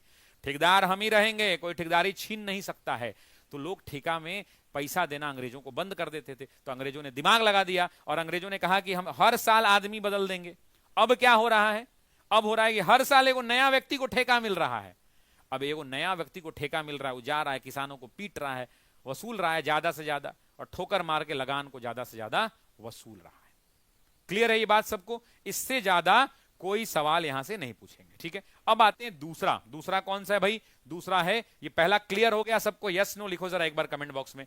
इजारेदारी से 5 सवाल बनते हैं। पहला कि इजारेदारी जो व्यवस्था है इसको किसने लागू किया? तो वैरेन हेस्टिंग ने लागू किया। कब लागू किया? 1772 में लागू किया। पंचवर्षीय ठेकेदारी की व्यवस्था किसमें थी? तो इजारेदारी में। कैसी होती थी? तो सबसे ज्यादा बोली लगाने वाले को ठेके दी जाती थी। दिक्कत क्या हुआ कि 5 वर्ष का ठेका मिलता था, लोग पी के सो जाता था कि भैया अरे अब तुम ठेकेदार है, 5 साल तक ठेकेदारी कोई छीन नहीं सकता है। अंग्रेजों ने देखा कि पैसा कम आ रहा है, इन्होंने इसको बदल दिया। एग्जाम में पूछेगा कब है? तो 1777 के अंदर में पंचवर्षीय ठेके की जगह क्या कर दिया? 1 वर्षीय ठेका दे दिया। अब हर साल में ठेकेदार बदल रहा है, तो जो ठेकेदार आ रहा है वो ज्यादा से ज्यादा लोगों को मार पीट कर पैसा वसूल रहा है ताकि अगले साल भी उसको ठेकेदारी मिलती रहे। क्या ये बात समझ में आई? क्या ये बात समझ में आई? यस और नो? यस। तो अब दूसरी व्यवस्था की ओर आगे बढ़ते हैं, और दूसरी व्यवस्था कौन सी है? अस्थाई बंदोबस्त है। दूसरी जो व्यवस्था है साथियों वो कौन सी है? तो दूसरी व्यवस्था है अस्थाई बंदोबस्त की व्यवस्था। अस्थाई बंदोबस्त, ये बहुत इंपॉर्टेंट है। इस बार भी टीआरई के 3 में भी सवाल पूछे गए थे, पीआरटी में भी थे और टीजीटी पीजीटी में भी थे। सबसे पहले तो समझिए कि इस व्यवस्था को 2 नामों से जाना जाता है।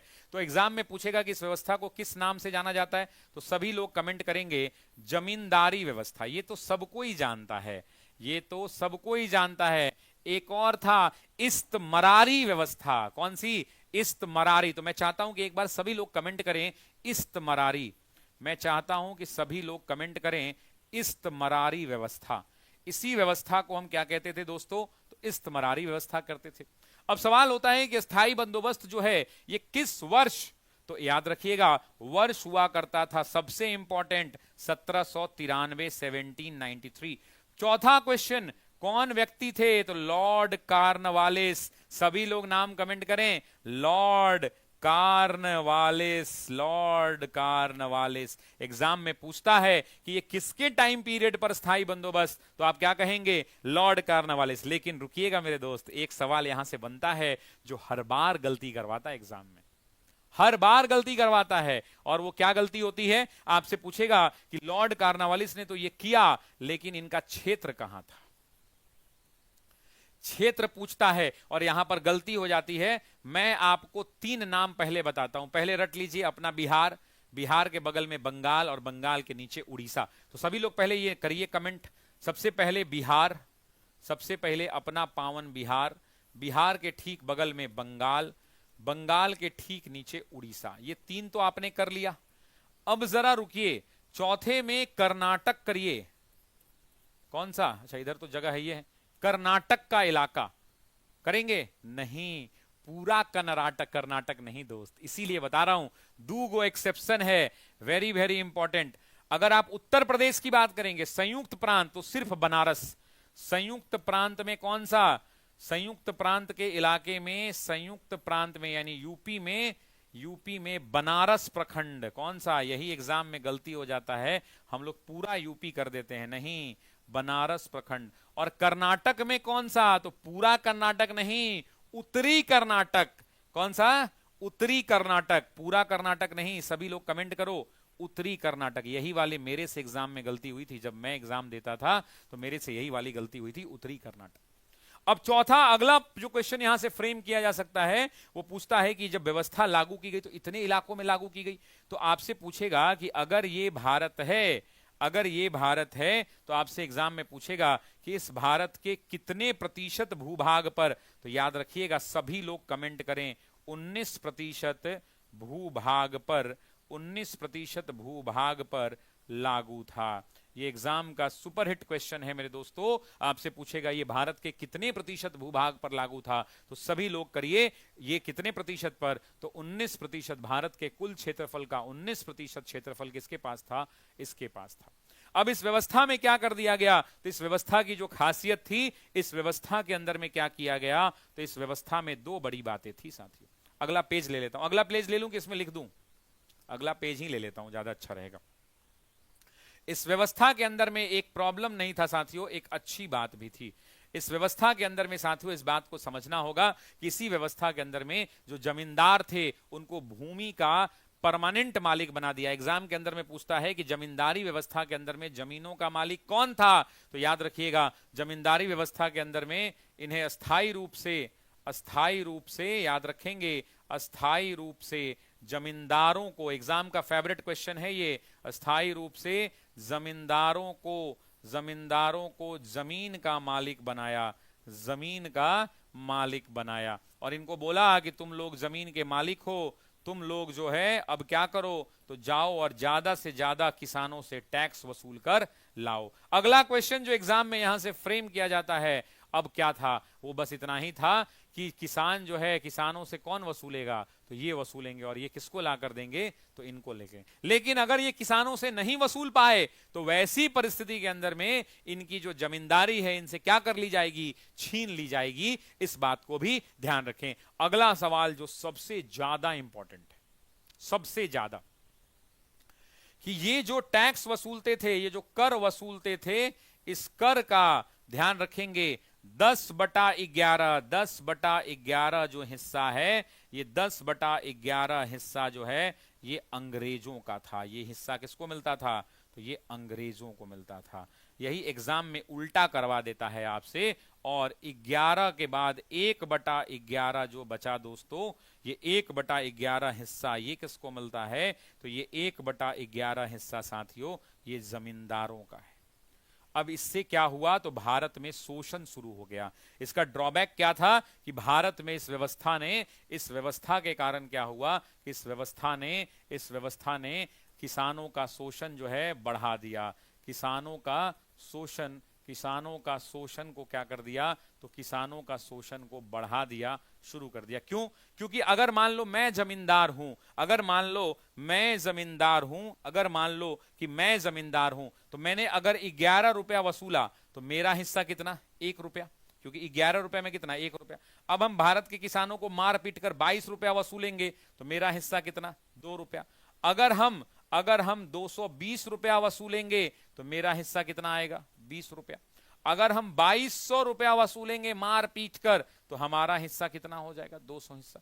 तो हम जमींदार हैं तो हम क्या चाहेंगे कि हम ज्यादा से ज्यादा पैसा कमाएं। अच्छा, हम जमींदार हैं, हम तो अंग्रेज के आदमी हैं, तो हमको किसी से डरने की जरूरत है क्या? हमको कोई गांव वाले से डरने की जरूरत है क्या? किसी से डरने की जरूरत नहीं है। हम तो भैया अंग्रेजों के आदमी हैं, हम जमींदार हैं। तो यही कारण था कि जब जमींदारों ने ये व्यवस्था के अंदर में ये डिवीजन हुआ तो लोगों का, किसानों का शोषण शुरू कर दिया ताकि ज्यादा से ज्यादा टैक्स वसूला जा सके, ताकि ज्यादा से ज्यादा टैक्स वसूला जा सके। और जितना ज्यादा ये टैक्स वसूलेंगे, जितना ज्यादा ये टैक्स वसूलेंगे उतना ज्यादा इनका हिस्सा होगा। अगर ये बात आपको समझ में आ गई है तो जरा कमेंट बॉक्स में लिखिए यस सर, क्लियर है।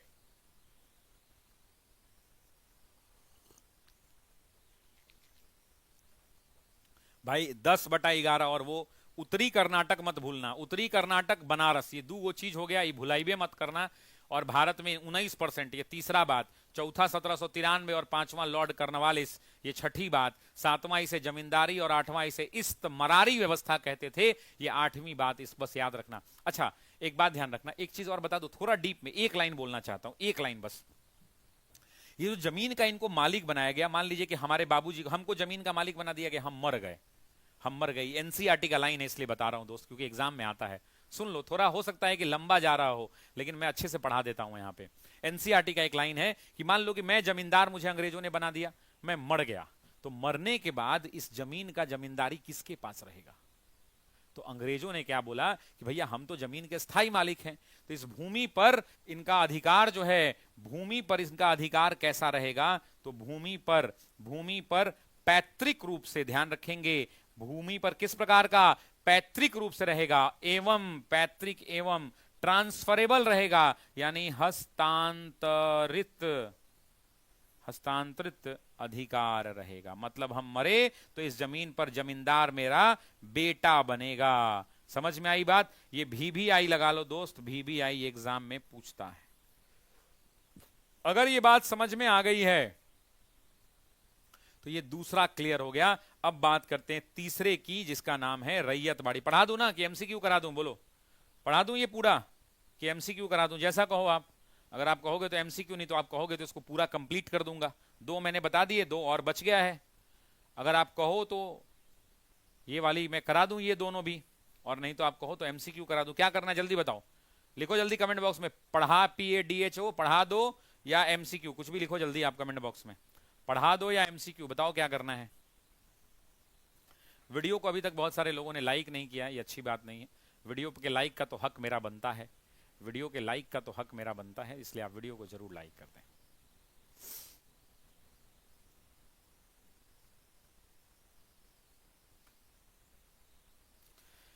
जली को आग कहते हैं, मोहम्मद अनीस भाई हैं, अनीस भाई कहते हैं कि जली को आग कहते हैं, बुझी को राख कहते हैं, और जो इतिहास का ऑपरेशन कर दे उसे हिस्ट्री किंग शशि शरण कहते हैं। देखो भाई यार, मैं किंग विंग नहीं हूं, मैं तो इतिहास का विद्यार्थी हूं। इतना छोटा सा यार, बड़े बड़े भारत में इतिहासकार हैं, इतना छोटा सा आदमी हूं मैं इतिहास का, बस और कुछ नहीं। विद्यार्थी हूं इतिहास का, और विद्यार्थी में भी बहुत अभी नीचे का विद्यार्थी हूं, बहुत ऊंचा विद्यार्थी नहीं हूं। विद्यार्थी, शिक्षक हमेशा विद्यार्थी रहता है। पढ़ा दो, बच्चे कह रहे हैं पढ़ा दो, तो चलो पढ़ा देते हैं। तीसरी व्यवस्था की जब हम बात करते हैं तो उसे हम क्या कहते हैं? रैयतवाड़ी कहते हैं। आ जाओ भाई, रैयतवाड़ी, जब आपका आदेश है, आपका हुक्म, सर आंखों पर। और ऊपर कमेंट बॉक्स के अंदर में लिंक लगा हुआ है, लिंक लगा हुआ है व्हाट्सएप के ग्रुप का, वो मेरा पर्सनल ग्रुप है, आप उसको जाके जरूर ज्वाइन कर लें। अगर ज्वाइन करने में समस्या आ रही है तो वो भर गया होगा, तो नई व्हाट्सएप ग्रुप का लिंक रात में 10 बजे 11 बजे कल सुबह तक अपडेट कर दिया जाएगा, कम्युनिटी पर लगा दिया जाएगा। इसी चैनल के कम्युनिटी पर इसको आप सब्सक्राइब कर लें और आपको वहां से वो मिल जाएगा। अब सुनिए, रैयतवाड़ी का मतलब समझिए। सबसे पहले तो रैयत शब्द का मतलब समझिए। ये जो रैयत शब्द है ना, इस रैयत शब्द का मतलब क्या होता है? रैयत शब्द का मतलब होता है किसान। रैयत का मतलब क्या होता है दोस्त? किसान। अब यहां से 3 प्रश्न। जो सबसे पहला कि रैयतवाड़ी व्यवस्था कब प्रारंभ की गई, उस समय कहां प्रारंभ की गई, और उस समय प्रारंभ करने वाले आदमी का नाम क्या था? ठीक है, हाँ पूरा कर दे रहा हूं सर जी, पूरा कर दे रहा हूं। तो सबसे पहले समझिए कि जो रैयतवारी व्यवस्था थी, सभी लोग मेरे साथ कमेंट बॉक्स में कमेंट करिए, 1820 वर्ष कौन सा? 1820। मद्रास के गवर्नर हुआ करते थे, मद्रास के गवर्नर थे, याद है, टॉमस मुनरो। मद्रास के गवर्नर हुआ करते थे कौन? Thomas Munro. बहुत लोग ना टॉमस के जगह थॉमस लिख देता है, लेकिन थॉमस नहीं है, टॉ है, टाटा वाला टॉ है, टॉमस मुनरो। इसी टॉमस मुनरो ने इस व्यवस्था की शुरुआत की। अब अगला जो सवाल होता है वो बड़ा इंपॉर्टेंट सा सवाल है, और वो सवाल होता है इनके क्षेत्र से संबंधित। एग्जाम में पूछता है दोस्तों कि इनका क्षेत्र कहां था। तो मुझे बताइए सबसे पहले इसकी शुरुआत कहां से हो रही है? मद्रास से। तो मद्रास तो इनका क्षेत्र रहेगा ही, और मद्रास के अलावा 3 नाम और बताता हूं, मद्रास, बॉम्बे और असम का थोड़ा सा इलाका। मद्रास, बॉम्बे और असम का थोड़ा सा इलाका, पंजाब भी है, ठीक है। मद्रास, बॉम्बे एवं असम का कुछ भाग, एवं असम का कुछ भाग। तो आप समझिए कि रैयतवारी जो व्यवस्था है, उस रैयतवारी व्यवस्था का जो क्षेत्र हुआ करता था, रैयतवारी व्यवस्था का जो क्षेत्र हुआ करता था, वो मद्रास का इलाका, बॉम्बे का इलाका और कुछ बात। अब सवाल है कि इस व्यवस्था के अंदर में हुआ क्या? तो साथियों, इस व्यवस्था के अंदर में क्या परिवर्तन हुआ समझिए। अंग्रेजों ने दिमाग लगाया, और अंग्रेजों ने इस व्यवस्था के तहत अंग्रेजों ने किसानों से सीधा संपर्क किया। अंग्रेजों ने क्या किया? तो अंग्रेजों ने किसानों से सीधा संपर्क किया। अंग्रेजों ने किसानों से क्या किया? तो अंग्रेजों ने किसानों से सीधा संपर्क किया। अब आपके मन में एक सवाल हो रहा होगा कि सर सीधा संपर्क क्यों किया? आपके मन में तो एक सवाल आएगा कि सर सीधा संपर्क क्यों किया? वो चाहते तो नहीं करते। भाई इसलिए सीधा संपर्क किया क्योंकि वो अब जो है ज्यादा पैसे का लोभ करने लगे। सीधा संपर्क किया। क्यों सीधा संपर्क किया? सीधा इसलिए संपर्क किया कि वो चाहते थे कि जो जमीन का मालिकाना हक है, वो मालिकाना हक किसको दे दिया जाए? तो रैयतों को दे दिया जाए। और इस व्यवस्था के अंदर में साथियों, इस व्यवस्था के अंदर में एग्जाम का क्वेश्चन है, ये एनसीईआरटी का लाइन है कि जमीन का मालिकाना हक किसके पास? तो जमीन का मालिकाना हक किसानों को दिया गया। किसको दिया गया? किसानों को, यानी रैयतों को। रैयत लिख देते हैं, ज्यादा अच्छा रहेगा। रैयतों को दिया गया, किसानों को, रैयतों को दिया गया। और जानते हैं जब इनको रैयतों को ये दिया गया तो इसका एक अलग नाम दिया गया। आप एनसीईआरटी पढ़ेंगे तो आपको पता चलेगा, उसको कहा गया कब्जादारी व्यवस्था। क्या कहा गया? अंग्रेजों, एग्जाम में पूछेगा कि किस व्यवस्था के तहत, किस भू राजस्व प्रणाली के तहत किसानों को या रैयतों को स्वयं सरकार ने कब्जादारी अधिकार दे दिया। तो एग्जाम में जब पूछेगा, कोई कमेंट कर रहा है समझ नहीं पा रहा हूं, कि कब्जादारी अधिकार अंग्रेजों ने किसे दिया, तो याद रखेंगे कि अंग्रेजों ने रैयतों को कौन सा अधिकार दिया? जरा कमेंट करना सभी लोग। कब्जादारी अधिकार। एग्जाम में पूछेगा किसको दिया, तो किसानों को दिया कब्जादारी अधिकार। कब्जा हो गया, कब्जादारी अधिकार दिया। अब सुनिएगा, अब एक दो और छोटी बातें बताता हूं, ज्यादा नहीं खींचूंगा इसको। अब सुनिए 2 लाइन।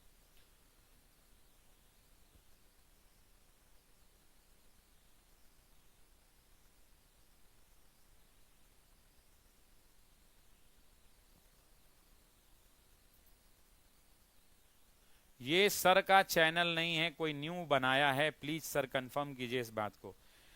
मनीष पासवान जी, ये इस चैनल पे मैं ही पढ़ा रहा हूं, मेरा नाम शशि शरण है, और ये ऑफिसर्स एकेडमी का ही एक भाग है ये चैनल। और आज 4 फरवरी 2025 है, रात के 10:15 बन रहे हैं। मनीष पासवान जी, आपको ये मुबारक हो। और दूसरा ये कहना चाहता हूं कि आ गया है पकड़ुआ ब्याह वाला। नहीं जी सर, कोई पकड़ा हुआ ब्याह वाला आया है। बिल्कुल अरमान भाई, पकड़ुआ ब्याह वाला आया है, तो पकड़ुआ ब्याह इनका करा दिया जाए क्या पकड़ुआ ब्याह?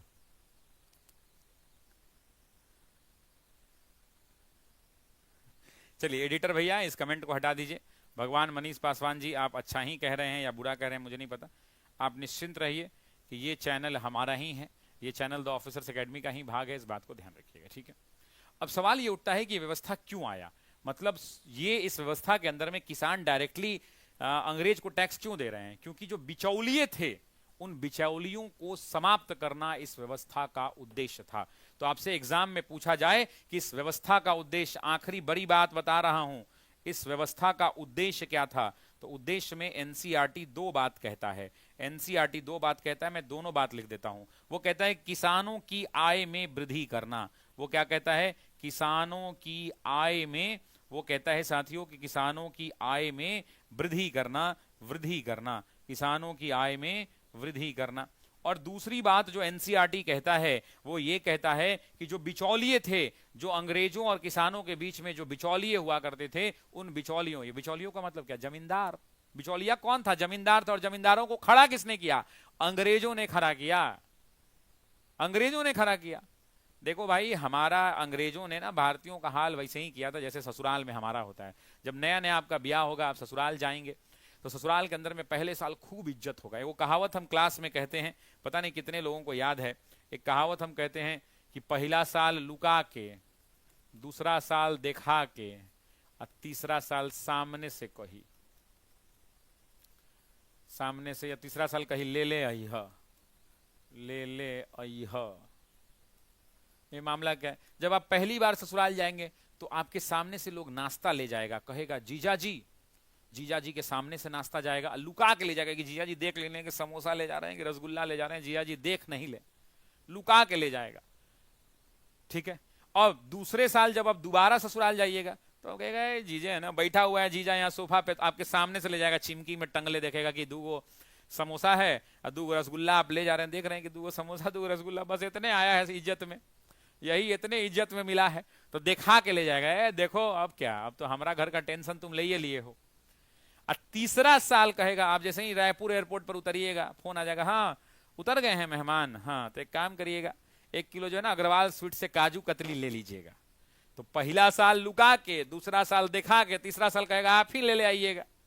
इसीलिए हम 2 बार आज तक ससुराल गए हैं, तीसरा बार गईबे नहीं किए। इसीलिए हम आज तक 2 बार ससुराल गए हैं, तीसरा बार हम गईबे नहीं किए, ना जाएंगे ना हमको ले जाना पड़ेगा। नहीं तो बताइए कितना बेइज्जती का बात है, समझ रहे ना आप लोग? बहुत बेइज्जती हो जाता है भाई, लुका के दिखा के तीसरा साल कहेगा ले ले आइए। अब सुनिए, खैर, तो इनका उद्देश्य, एक तो उद्देश्य क्या था, तो पहला उद्देश्य था कि भाई ये जो है क्या करें, ये किसानों की आय में वृद्धि कर दें। दूसरा इनका उद्देश्य क्या था कि बिचौलिए को समाप्त करना, बिचौलिए को समाप्त करना। अच्छा, ये बिचौलिए से कहना क्या चाहते थे? बिचौलिए का मतलब क्या? जमींदार। एक लाइन में लिख देता हूं डायरेक्टली, बिचौलिए को समाप्त करना।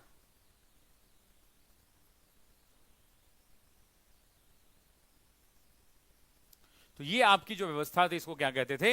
रैयतवाड़ी। क्लियर है सभी को? यस सर लिख दो एक बार कमेंट बॉक्स में। अगर ये बात क्लियर है तो एक बार यस सर लिख दो इस कमेंट बॉक्स के अंदर में। अब देखो यार, बहुत सारे लोग ना स्क्रीनशॉट कर करके मैसेज भेज रहे हैं। आप तमाम लोगों का दिल की गहराइयों से बहुत बहुत शुक्रिया कि आपने हमारे इस क्लास के वीडियो को अपने व्हाट्सएप के स्टेटस में लगाकर अलग अलग ग्रुपों में डालकर लिंक को शेयर कर दिया है। कृपया उसका आपको फोटो हमको मत भेजें। आप, मैं जानता हूं कि आप सब मुझसे बहुत मोहब्बत करते हैं। आप तमाम लोगों का दिल की गहराइयों से बहुत बहुत शुक्रिया, लेकिन अब मत भेजिए लगातार टुई टुई टुई टुई, खाली मोबाइल बज रहा है बगल में, तो ऐसे पढ़ाने में दिक्कत हो रहा है। ठीक है।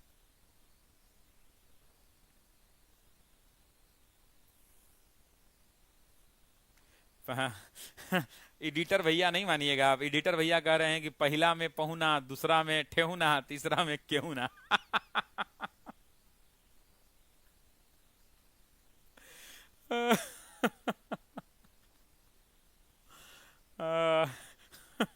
ऐसे करोगे ना तो फिर हम घर में रह नहीं पाएंगे, अपने घर जाएंगे तो मालूम चलो निकाल दिया जाएगा।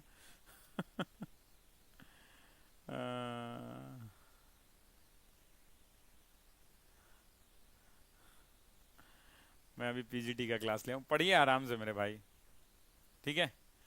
पॉलिटिकल साइंस बिल्कुल जल्दी ही शुरू हो जाएगा। पॉलिटिकल साइंस, चौथी व्यवस्था के बारे में बातचीत कर लेते हैं। आइए, चौथी व्यवस्था, चौथी व्यवस्था का नाम क्या था बताइए? महालवारी व्यवस्था। चौथी व्यवस्था कौन सी? महालवारी व्यवस्था। पहले में पहुना, दूसरे में ठेहुना, तीसरे में केहुना। गजब, मान गए भाई तुम लोग को। सुनिए, महालवारी व्यवस्था। महाल जो शब्द है, इस महाल शब्द का मतलब होता है गांव। महाल शब्द का मतलब क्या होता है मेरे दोस्त? महाल शब्द का मतलब होता है गांव। अब सुनिए,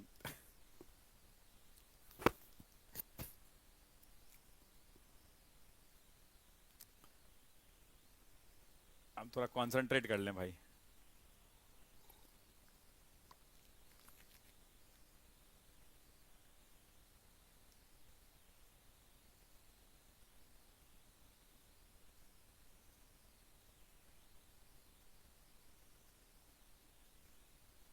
सुनिए, अब बातचीत करते हैं।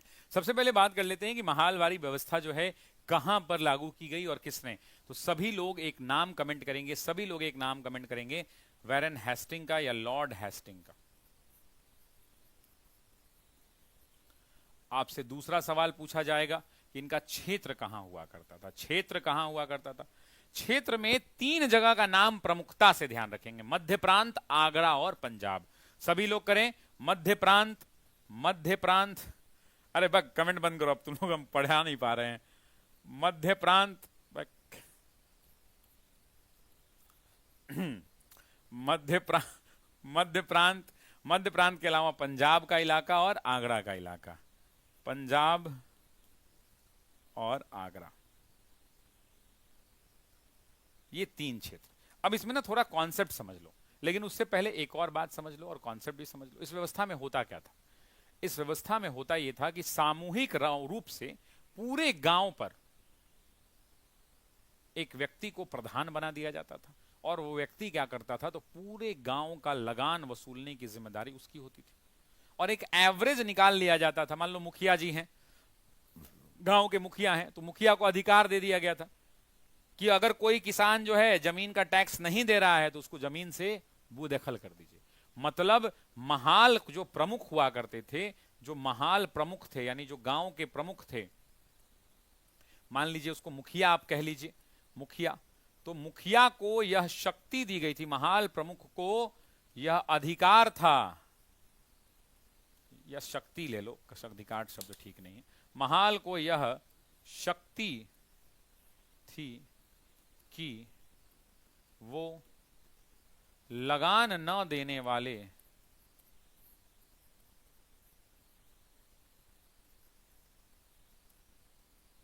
किसानों को गांव से बेदखल कर दें।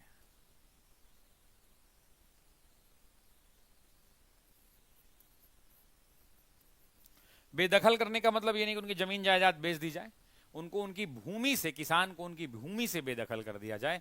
किसानों को, किसानों न देने वाले किसानों को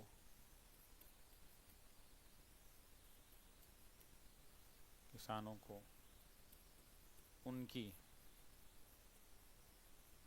भूमि से बेदखल। लेकिन रुक जाइए, एक इंपॉर्टेंट क्वेश्चन है यहां पर, बेदखल कर दिया जाए। एक इंपॉर्टेंट क्वेश्चन है जो मैप के माध्यम से आप बताइए मुझे, और वो क्वेश्चन ये है कि अगर मैं कहूं कि ये भारत का पूरा इलाका है, तो जमींदारी व्यवस्था कितने प्रतिशत पर? 19% पर। जमींदारी व्यवस्था किस प्रतिशत पर? 19% पर। तो मैं आपसे पूछना चाहता हूं कि भारत का जो ये महालवाड़ी व्यवस्था है, इसमें भारत का कितना प्रतिशत क्षेत्रफल? तो 30%।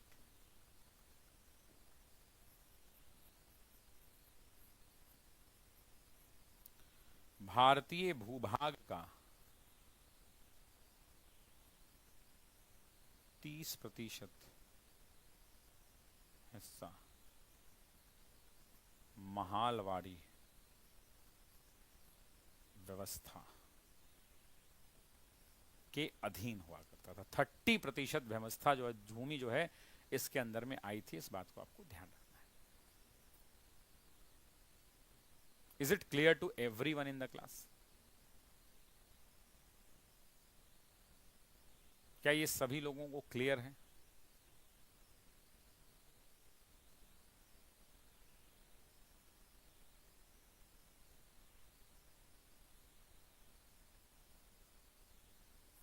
अच्छा, एक मेरे भाई पूछ रहे हैं, एक मेरे भाई बड़ी देर से एक सवाल पूछ रहे हैं, और जानते हैं सवाल क्या पूछ रहे हैं? सवाल पूछ क्या रहे हैं कि सनसेट लॉ के बारे में पूछ रहे हैं। Sunset law during British umpire, sunset law during British umpire. तो बताना है आपको कि sunset law during British umpire कब, तो वो जमींदारी व्यवस्था के अंदर में थी, 1793 के अंदर में थी। मामला क्या था कि अगर आप सूर्यास्त से पहले अगर नहीं देंगे, सूर्यास्त से पहले अगर आप नहीं देंगे, तो वैसी परिस्थिति के अंदर में आपको क्या कर दिया जाता था, उस जमींदारी से बेदखल कर दिया जाता था। 1793 के अंदर में सनसेट लॉ यहीं पर था, सूर्यास्त अधिनियम कहा जाता था, इंग्लिश में उसे सनसेट लॉ कहा जाता था। और ये एग्जाम का पूछा हुआ सवाल है, जिस भी भाई ने मेरे से पूछा है वो एग्जाम जरूर दिया है। ये एग्जाम में ये पूछा जाता है कि ये कहां लागू था, तो बिहार और बंगाल में लागू था। इस बात को ध्यान रखिए। मतलब नियम इतना ही था कि सूर्यास्त होने से पहले जितना आपको टैक्स का पैसा देना है वो आप दे दीजिए, अगर आप नहीं दीजिएगा तो आपकी जमींदारी समाप्त कर दी जाएगी, है ना। सूर्यास्त से पहले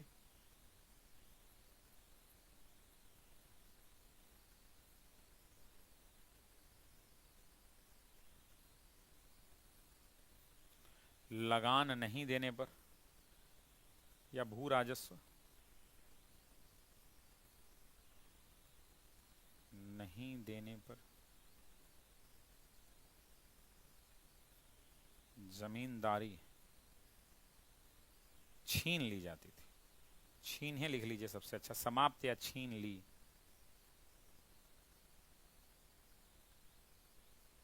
जाती थी। क्या ये बात क्लियर है सभी को? अब मुझे एक बात बता दो, कि अब कोई भी सवाल आपसे आएगा तो क्या आप बना दोगे? एक बार कॉन्फिडेंस में लिखोगे यस सर, हम ऑफिसर एकेडमी वाले हैं। मैंने आपको इस प्रश्न के मुकाबले सब कुछ सही बताया। अंग्रेजों की पूरी व्यवस्था जो है अगले स्लाइड पर आपको भू राजस्व व्यवस्था बताई है।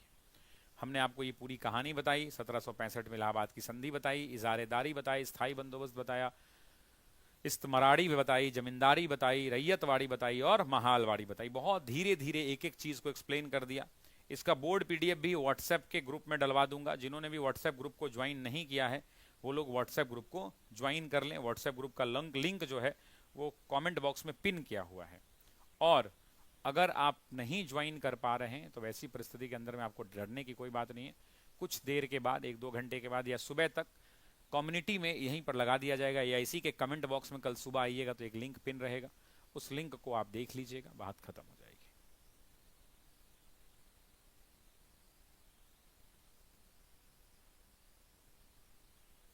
ठीक है सर, आप ही पॉलिटी पढ़ा दीजिए।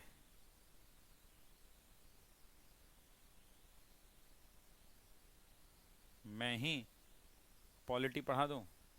पढ़ा देंगे आप, आपकी इजाज़त है, आपका अगर मांग है तो इसको पूरा कर दिया जाएगा। लेकिन मैं एक सवाल पूछना चाहता हूँ, मजहब नहीं सिखाता आपस में बैर करना, या मजहब नहीं सिखाता आपस में बैर रखना, हिंदी है हम हिंदू है वतन सिता हमारा, मतलब सॉरी, मतलब वही जो लाइन है पूरी, ये किसकी पंक्तियां, इसकी रचना किसने की है? मजहब नहीं सिखाता आपस में बैर रखना की रचना किसने की है, मेरा ये सवाल है। कमेंट बॉक्स में आप उत्तर बताएंगे। अगर आप उत्तर बता देंगे तो हम लोग आगे बढ़ जाएंगे सवाल को रोक के। यहीं पर सर कविता सुना दीजिए। देखिए कविता सुनाने की मेरी इच्छा बहुत नहीं है, मैं बस इतना ही कहना चाहता हूँ कि कविता क्या ही सुनिएगा आप कविता, बस इतना मैं आपसे कह सकता हूँ कि कविता मत सुनिए। मैं आपको बस इतना ही कहना चाहता हूँ, कल की क्लास में आपको कविता सुना दूंगा।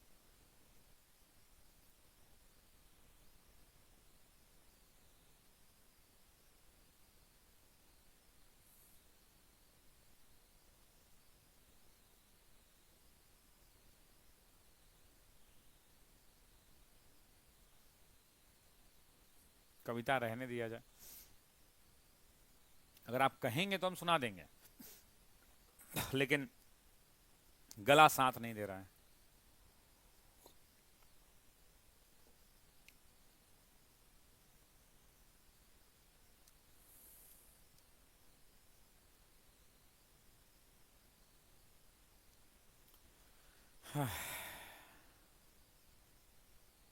चलिए कविता कल की क्लास में, वेरी गुड। कविता कल पढ़ेंगे, आगे प्रश्न को लेते हैं, नेक्स्ट क्वेश्चन की ओर बढ़ते हैं। निम्नलिखित में से कौन सा अपने प्रारंभिक वर्षों में भारतीय राष्ट्रीय कांग्रेस का उद्देश्य नहीं था? मैं जब कई बार कांग्रेस पढ़ाता हूं तो मैं ये बताता हूं कि कांग्रेस के दो प्रकार के उद्देश्य हैं। एक जो है उनका प्रारंभिक उद्देश्य है, एक क्या है उनका प्रारंभिक उद्देश्य है, और दूसरा क्या है उनका अंतिम उद्देश्य है। तो अंतिम उद्देश्य तो आपको मैं कई बार क्लासेस में बता चुका हूं कि अंतिम उद्देश्य जब भी पूछा जाए तो वैसी परिस्थिति के अंदर में आप क्या लिखेंगे, तो आप यही लिखेंगे कि देश की स्वतंत्रता जो है, देश की स्वतंत्रता उनका अंतिम उद्देश्य हुआ करता था। ये बात तो फैक्ट है। लेकिन मैं आपको क्लास में कई बार पढ़ाते पढ़ाते बोलता हूं कि एग्जाम में पूछे जाते प्रश्न हैं कि इनका जो है वास्तविक उद्देश्य या मतलब जो प्रारंभिक उद्देश्य है वो प्राप्त करना क्या था। सर धीरे ही सुना दीजिए, अब इतना अगर है तो चलिए सुना देते हैं। पूरा सुना दें कि एक पार्ट सुना दें, बस इतना ही बताइए। एडिटर महोदय आप ही बता दीजिए, कहिएगा तो पूरा सुना देंगे, कहिएगा तो पार्ट सुनाएंगे। अभी ऐप पे क्लास आज और कल 2 दिन से छुट्टी है ऐप पे। चलिए, मैं कहता हूं कि मेहनतें हदें पार करती हैं, जुनून हालातों को मरोड़ देते हैं, परीक्षा तपस्या की कठिन दौर होती है, कुछ अपने मुश्किलों में छोड़ देते हैं।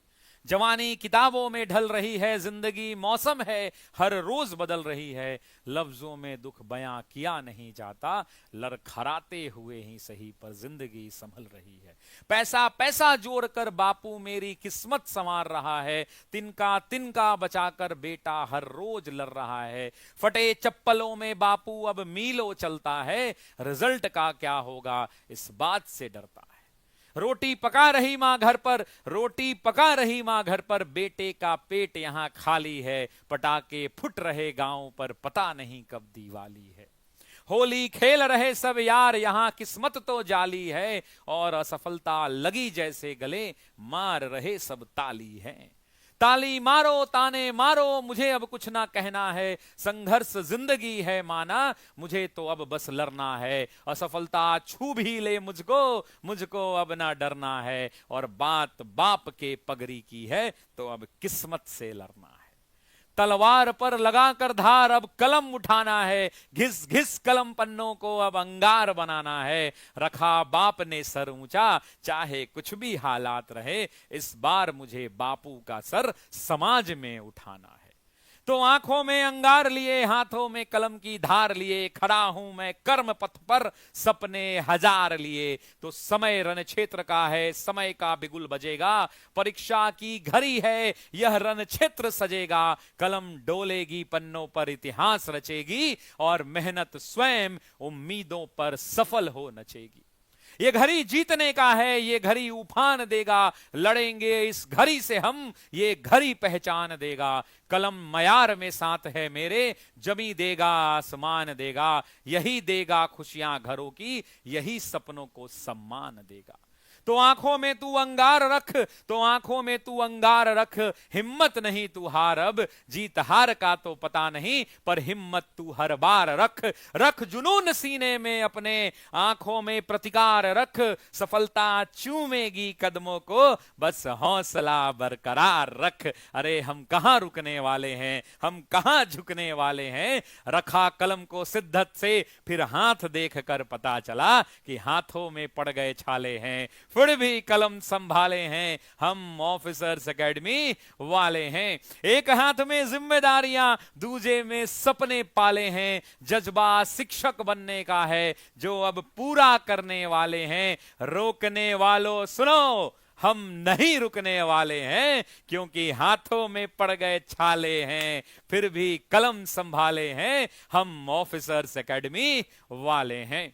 तो इस लड़ाई को अब अंजाम देने वाले हैं, मां के आंचल में खुशियां तमाम देने वाले हैं, बाबूजी के सपनों को नया आयाम देने वाले हैं, और शिक्षक मेरे नाम में लगे ऐसा नाम देने वाले हैं कि होश तो अब संभाले हैं, हम बढ़ते चलने वाले हैं, जुनून जीत की हद तक है, हम हद तक लड़ने वाले हैं। आंखों के नीचे छैया परी, छालों पर पड़ते छाले हैं, फिर भी कलम संभाले हैं, हम द ऑफिसर्स एकेडमी वाले हैं, हम द ऑफिसर्स एकेडमी वाले हैं। किस्मत ने बदले पाले हैं, हम किस्मत से लड़ने वाले हैं। आंखों पर चढ़ते ज्वाले हैं, हम कहां रुकने वाले हैं, हम द ऑफिसर्स एकेडमी वाले हैं। अंगारों पर चलने वाले हैं, हुंकारे हम भरने वाले हैं। निकल चुके विजय रथ पर, हम तो ऐसे मत वाले हैं, हम ऑफिसर्स एकेडमी वाले हैं। तूफान को मिटाने वाले हैं, खुद को भी गलाने वाले हैं।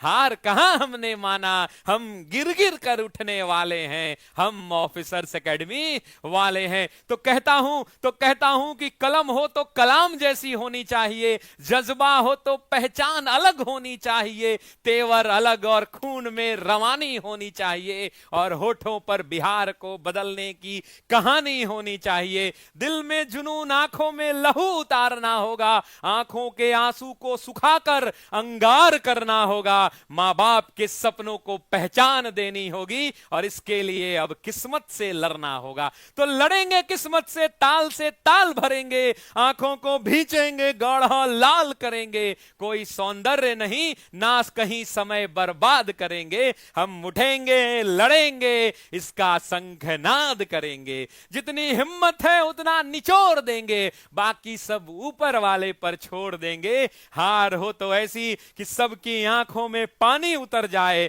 और जीत हो तो ऐसी कि इतिहास अमर हो जाए। तो उठो बिहार के लाल उठो, तो उठो बिहार के लाल उठो, इस माटी इस धरा के कमाल उठो। तुम शिक्षक ही भविष्य बिहार के हो, उठो बेमिसाल उठो, कि हाथों में पड़ गए छाले हैं, फिर भी कलम संभाले हैं, हम ऑफिसर्स एकेडमी वाले हैं, हम ऑफिसर्स एकेडमी वाले हैं।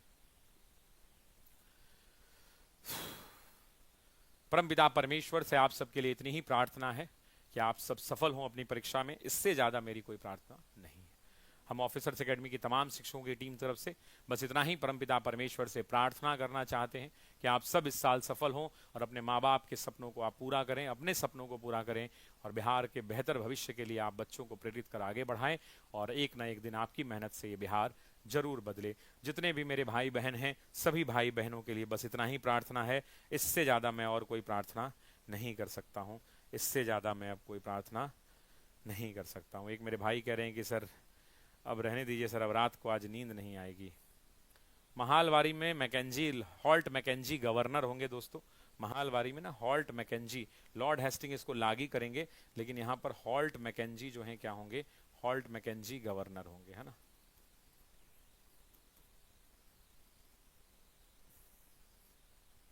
ठीक है,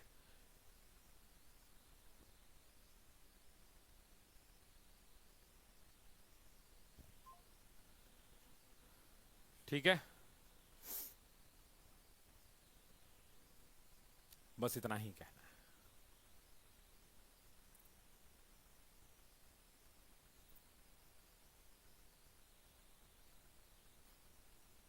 बढ़े आगे, चलिए नेक्स्ट क्वेश्चन। निम्नलिखित में से कौन सा अपने प्रारंभिक वर्ष भारतीय राष्ट्रीय कांग्रेस का उद्देश्य नहीं था? भारतीयों को एक राष्ट्र में बांधना, बिल्कुल एकता के सूत्र में बांधना, मैंने क्लास में पढ़ाया है इसको, एकता के सूत्र में बांधना। दूसरा, भारतीयों को संगठित करना, भारतीयों को क्या करना, संगठित करना, ये भी इनका उद्देश्य है, दोनों के दोनों। तो पहला क्या है, ये उद्देश्य था। दूसरा, एक आम अखिल भारतीय राजनीतिक नेतृत्व, बिल्कुल भारत में आप जानते हैं कि एनसीईआरटी कहता है कि भारत के अंदर में राजनीतिक शून्यता थी, अब इस राजनीतिक शून्यता को समाप्त करना था। तो इसके लिए क्या है कि भारत के अंदर में लोगों में राजनीतिक ज्ञान को आगे बढ़ाना था, ये भी इंपॉर्टेंट है। आम राजनीतिक गतिविधियों के लिए आम राजनीतिक मंत्र, बिल्कुल आम लोगों को राजनीति से जोड़ना, ये भी एक उद्देश्य हुआ करता था। ब्रिटिश शासन से नहीं, ये गलत बात है। आप जानते हैं कि ये क्या है, ये अंतिम उद्देश्य है कांग्रेस का। तो इस क्वेश्चन का जो करेक्ट आंसर है, वो करेक्ट आंसर क्या हो जाएगा, करेक्ट आंसर डी विकल्प हो जाएगा दोस्तों, डी विकल्प हो जाएगा। इस बात को ध्यान रखिएगा, करेक्ट आंसर क्या हो जाएगा, डी विकल्प हो जाएगा। Is it clear to everyone in the class? क्या ये सभी लोगों को क्लियर है?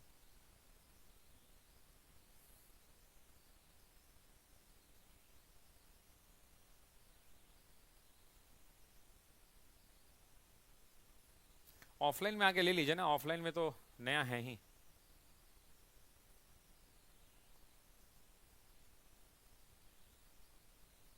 नया बैच ऑफलाइन में आया है, नया बैच ऑफलाइन में उपलब्ध है, आप ले सकते हैं नया बैच, कोई बहुत बड़ी बात नहीं, you can take the new batch.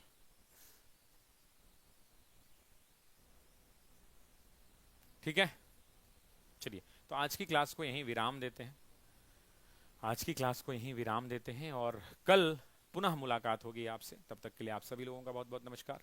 और हाँ, व्हाट्सएप ग्रुप को जरूर ज्वाइन कर लीजिएगा, क्योंकि इसी व्हाट्सएप ग्रुप में आपको बहुत सारी नोटिफिकेशन मिलेंगी।